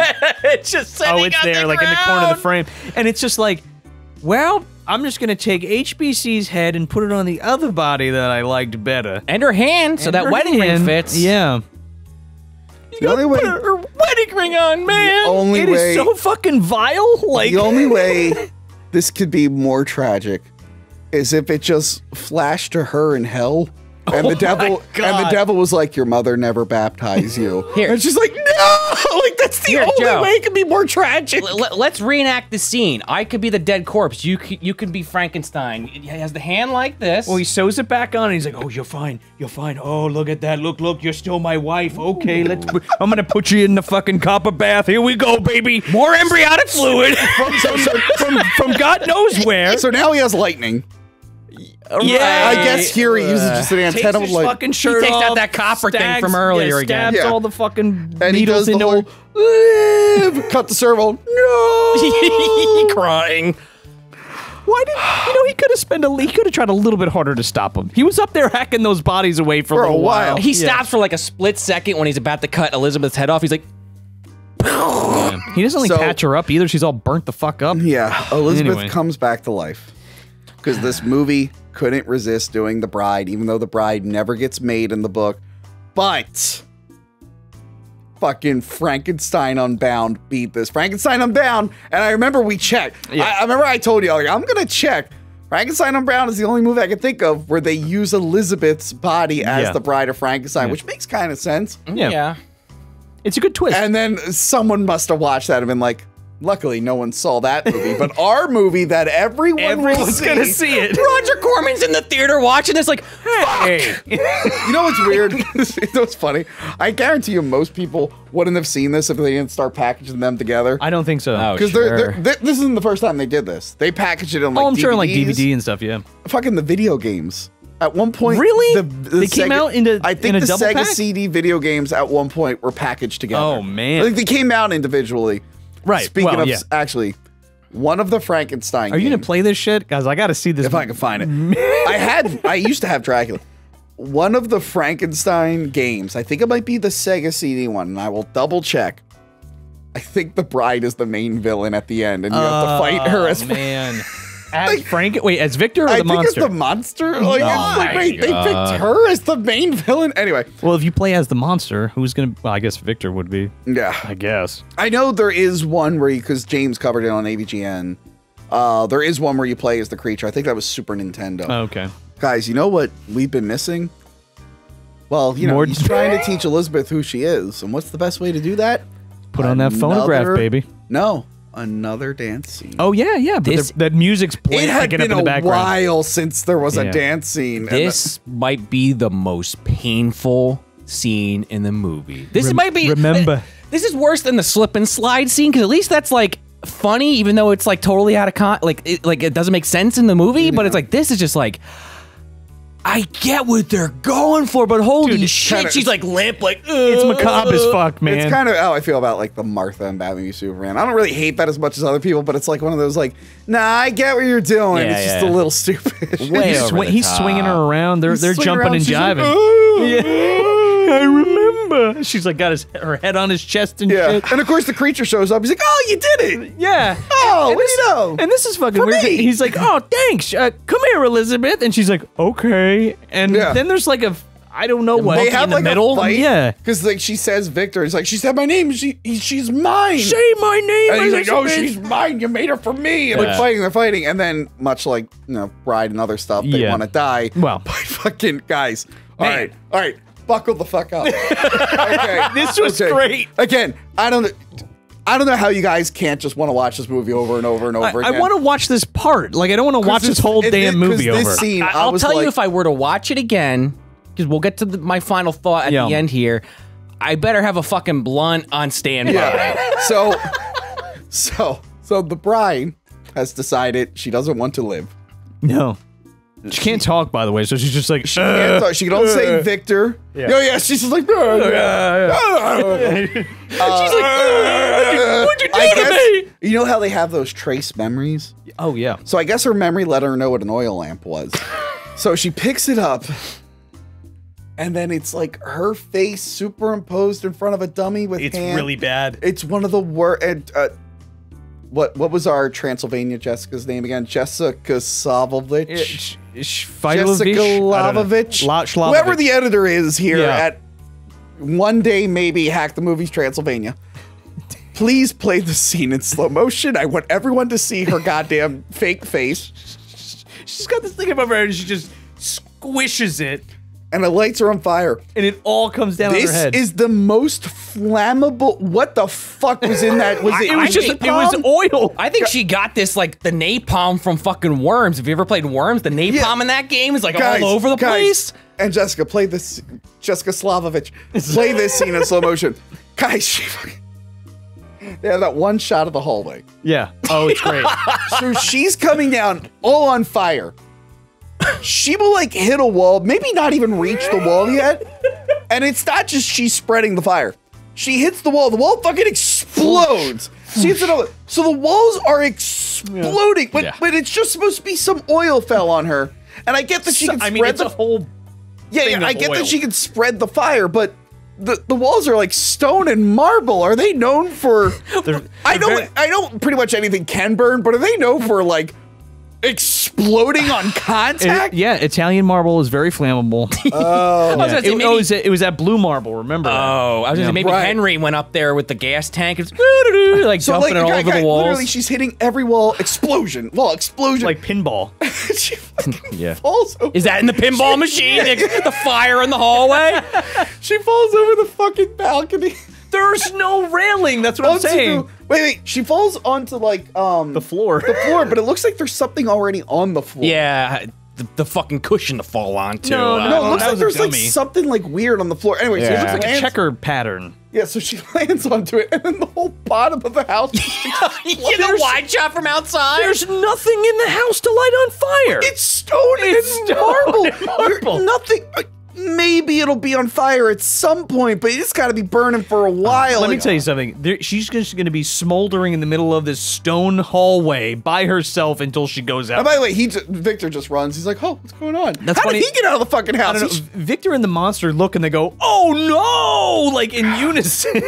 I can't believe how I should at this point, but it's one of those things where like this movie continues to surprise me because I'm like after the reanimation scene, I'm like.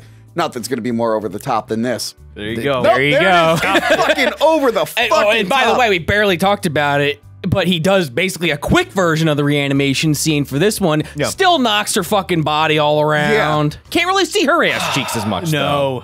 They cover those up a little better. So the whole house is blown up. There was a deleted scene. One last scene with Serval. Oh, okay. He gets out of the house? Yeah. Because according to this, he's just fucking blown up. Who fucking cares about Serval? I think it's just like a goodbye scene. He's like, I'm going to hunt him north because he's probably going to go north. All right, see ya. Can you give me your checking account before you leave, please? Where's your gold stash? So the flashback ends here. We're back to Robert Walton.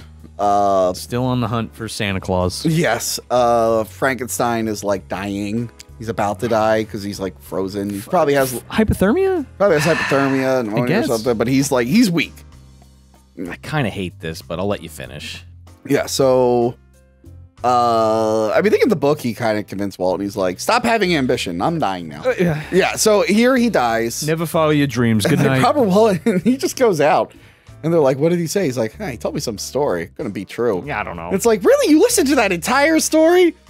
And your one takeaway was like, "Guy's probably lying." It's like, why did you listen? At any point, you could have stopped him and been like, "Hey, that's bullshit." I'm like, man. what you think I'm a fucking idiot? Remember when you brought that fucking monster to life? Again, that's some bullshit. Hey, can you skip to the part where you tell me what the fuck's out there? What's this dancing scene? I don't even know that you danced with your mom once when you were 4. I don't care you fucked your stepsister. Get out of here. I don't care about your sister's shit. Like, what the... Again, let's just say for the sake of argument, the runtime of the movie is how long it took him to tell him this. The first, minus the first 5 minutes and the last 5 minutes. That is, to my calculations, an hour and 50 minutes. The monster just stood there like... outside the porthole. Yeah. Listening, and that's what we were saying before. Yeah, so they hear the monster crying. And again, this scene's good. This would have been a good ending. I like this wraparound. Yeah. They walk in, and he's just crying. Because much like the book, like the Victor realized, like, oh, revenge didn't grant me peace. I kind of fucked up. And Victor's really the only person he kind of had a relationship with. It's the only person albeit a twisted one, but it's the only person he ever communicated with that he didn't end up killing. And, well, what about those people on the farm? I guess they ran away and stuff. Yeah, this is the only person who would actually talk to him, even though, Why do you weep? He was my father. Now, is that how the book ended? I could have sworn that they have like one final confrontation, or am I misremembering that? No, he like looks at him through a porthole or some shit. And that's it. I mean, Okay. he was like leading up to it. They said he was chasing him around. Yeah, the yeah, pole yeah. and shit. But With yeah, lasers. I like the whole like, who are you? He's like, I don't have a name. You never gave me one. I'm like, that's pretty sad. It is pretty sad. And they say like, can we just call you Frankenstein? He's like, yeah, that's okay. Do they say that? No. I love though how How about Billy? You like Billy? Oh, God. You look like a Billy. Want to hang out with us? Want to go to meet Santa Claus, Billy? they And he's like, no, I'll just go burn myself with my creator. well, right, because the ice finally breaks up. And Yeah, they're the rushing fight- back. you- to the what is What is says, like, Yukon a war- Cornelius there? Fucking hitting it with the ice. He does go like, it's a warming breeze. So yeah, they're doing the funeral, and then just the ice just starts exploding Yeah. and cracking because nothing can be restrained in this movie. And I like how the creature's just crying next to it. It is cool. And they're like, don't let him. It's like, well, he's got a right to be here. It's mean- like, they should have been like, hey, killed our dogs. Oh, yeah. Instead, they're like, come with us. Come on. He's like, I'm done with the world of man. I agree with him. Yeah. What the fuck's he gonna do? On a boat? It's just Lift heavy shit. I don't know. like, but he killed all those people, and he just ends up back here with Victor alone. No. Now he's dead, and he's like, Yeah, he like. I guess that's like it. Victor's floating away. And Yeah. he's like, no, I have to light him on fire. Give me that. He's like, we're both dying. Ah. Swims over with a fucking torch, And he holds him, and it's like they just. and he's like, all right. with the journal on top. Again, the most dramatic ass thing. He like holds it in the air and then just like throws it down and then lights up on And fire. then he just freezes. I mean, he just burns cut up. to credits. And then Walton's just like, we're going home. Hell of a thing. I guess I learned something. I learned something. Don't put dead bodies in amniotic fluid and shoot them with And electricity. do they make it home? Who knows? Because like I said in the book, he's writing this to his sister. Who knows if she ever got it? What do you think their story is? Did they finally like get to where they're going? You think? What do you mean? Oh, no, they just went home. No, they made it all the way out there, and then they turned back. They and went turned home? around. Why? Because the whole lesson is they saw how like the whole thing is like Walton sees how like his Frankenstein's obsession. Oh, he was obsessed with Santa, and they're like, dude, he's not real. And they were like, Finally clicked. And then Walton's and like, they were like, Walton's like, I think I did see my dad dress up like him once. I think I'll just leave those milk and cookies out and just pretend it's fine. I'm gonna keep the dream Yeah. alive. I So don't they- have to actually see him to So believe they in go him. back home, and the movie ends. Yeah. That's it. What a wild ride. What an insane movie. A wild, insane movie. I never thought I'd say it. Yeah. But Frankenstein Unbound is the superior film. Now there's weird, wacky shit in this. Yeah. That I can appreciate, but for the most part, it's mostly shit I just don't care about. Yeah. Right? It's boring for the most part until you get to when he actually like reanimates the creature, and like that whole scene is insane and bizarre. And then the end sequence. You know what I mean? Yeah. And but I will agree with you guys that the part where he's in the he's in the woods with the family is really sweet and stuff. But I just. There's good stuff in there. Yeah, but it's just there's a good movie in there somewhere. Yeah. It's just I think, and it's Ken being up his ass too much, his own Yeah. ass, and sniffing his own farts too much, and this fucking is- HBC the whole This is time. what happens. So, like, director producers, and I think Coppola mentioned this in his thing. It's kind of a tricky thing when you're a producer who's also a director. Yeah. Like, you don't want to when you're producing another director's movie, you don't want to interfere with them too much. Sure. And we mentioned Batman v Superman. So, like, I kind of have to appreciate how Christopher Nolan will just let his directors do whatever. Well, But at the same time, it's like, maybe you should have just. And I get it. I get it. Coach him a little bit. Because if you're a director, you don't want them doing that to you. yeah, because So- your name is still on it. You know. So I understand like Coppola being like, I here are my notes. This is what you should do. I know I'm producing this, but I will allow you to do this because I respect the director. But someone should have reeled him in just a little bit here because he is unbound. The Frankenstein actor in this movie is unbound. Again, Coppola had a vision. I don't think Kenneth necessarily had a vision. He wanted for to make this. this like Shakespearean. Yeah, thing. that's the thing. He's like Shakespearean driven, and like again, it's this big to do. Yeah.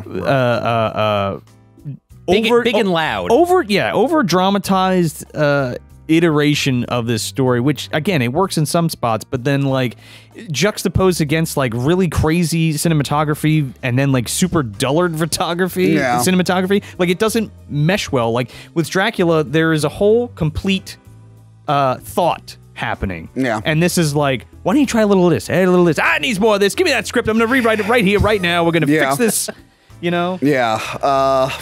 It doesn't have an even tone. No, I got 100%. You know? 100%. I would agree. Unbound's better, and I hate that movie. I don't hate. I mean, I hate Frankenstein Unbound. I watched it 3 times, and I have yet to. I mean, I like it for what it is. And I like hilarious. Sean, I've also watched this movie a lot, but that's just because like. I would watch Unbound before this again because at least Unbound, I have like weird like our podcast Movie Dumpster. We have like that whole like inside joke. Yeah, but I watch some of the old like fucking 31 Frankenstein Bride. Ghost is really good. Check out the one I mentioned. That one. Watch Reanimator. That's what you should watch. Or Pet Sematary. I would even argue is a bit of a Frankenstein movie. Yeah. Yeah, I would say like. I want to check out that one. Maybe it was BBC. Whatever that made for TV one, I'll look it up. I'm interested in the one with William Hurt, and I'm interested in the one with Randy Quaid. Oh, well, yeah. But yeah, like I said, it would be cool to see like if it was in that movie, like the accurate portrayal of the monster with the yellow veiny skin and the long black hair, being like really tall. I appreciate what the movie's trying to do. I think Robert De Niro brought his A game. I think even Roger Ebert was like, the creature's on point, nothing else is. And again, he showed his acting chops for sure, and it's great. He's good as the monster. I'm sad it didn't do well because I would have loved Dracula versus Frankenstein, but the Coppola versions. I wonder what there are 2 Dracula versus Frankenstein movies. And I would have loved these. It's just my dream. I want to see this Dracula versus this Frankenstein. I wonder what that would be like. The Coppola Dracula versus the Branagh Frankenstein.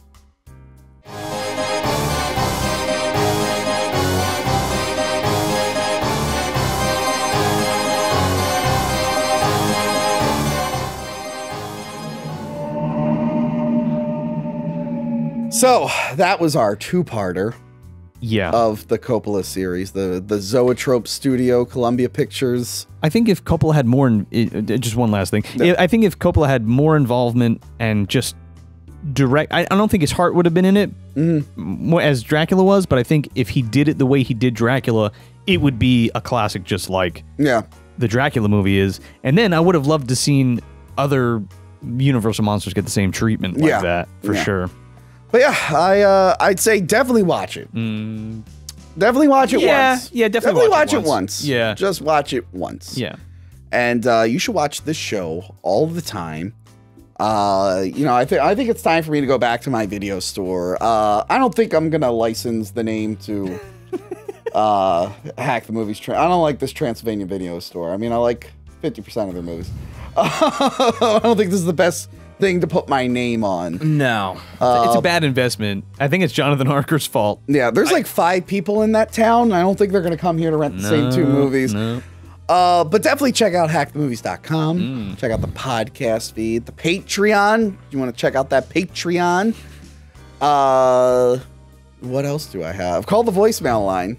It's become my favorite part of the show is the voicemail line. It's so great. It's so great. And where can we find you guys? MovieDumpsterPodcast.com. Yeah, we also have a Patreon as well. Yes. Patreon.com/MovieDumpster. We're on all your favorite social media platforms. Follow us at Movie Dumpster. Yeah, come on in. The garbage is fine. We didn't really talk about it, but right now our Trick or Trash event is going on. Yep. We're doing Halloween movies. Some of them already are out. Halloween 6 is definitely out by this point. Ween. Yes. And Night of the Demons 2. Oh, I never saw the sequels. Oh, it's really good. Yeah. Check out Movie Dumpster to find out what we thought. Yeah. Yeah, and you know, check out the Pumpkinhead 2 episode. Yes. Of Unknown Origin episode. And the Changeling. Featuring Tony from Hack the Movies. Yes. Skip jingle all the way. And definitely check those out. And yeah, let's go back home, guys. Yeah, I'm getting a little tired of this place. Let's get on our ship. I was gonna say, do you have a ticket? I only had one way. Well, we're going to put you in a box of dirt and sneak you off. I'm just going to hang on the outside like the monster. Right? All right, goodbye, everyone. See ya. Remember to like, comment, and subscribe. Check out our other videos and Patreon page. Talking about tapes.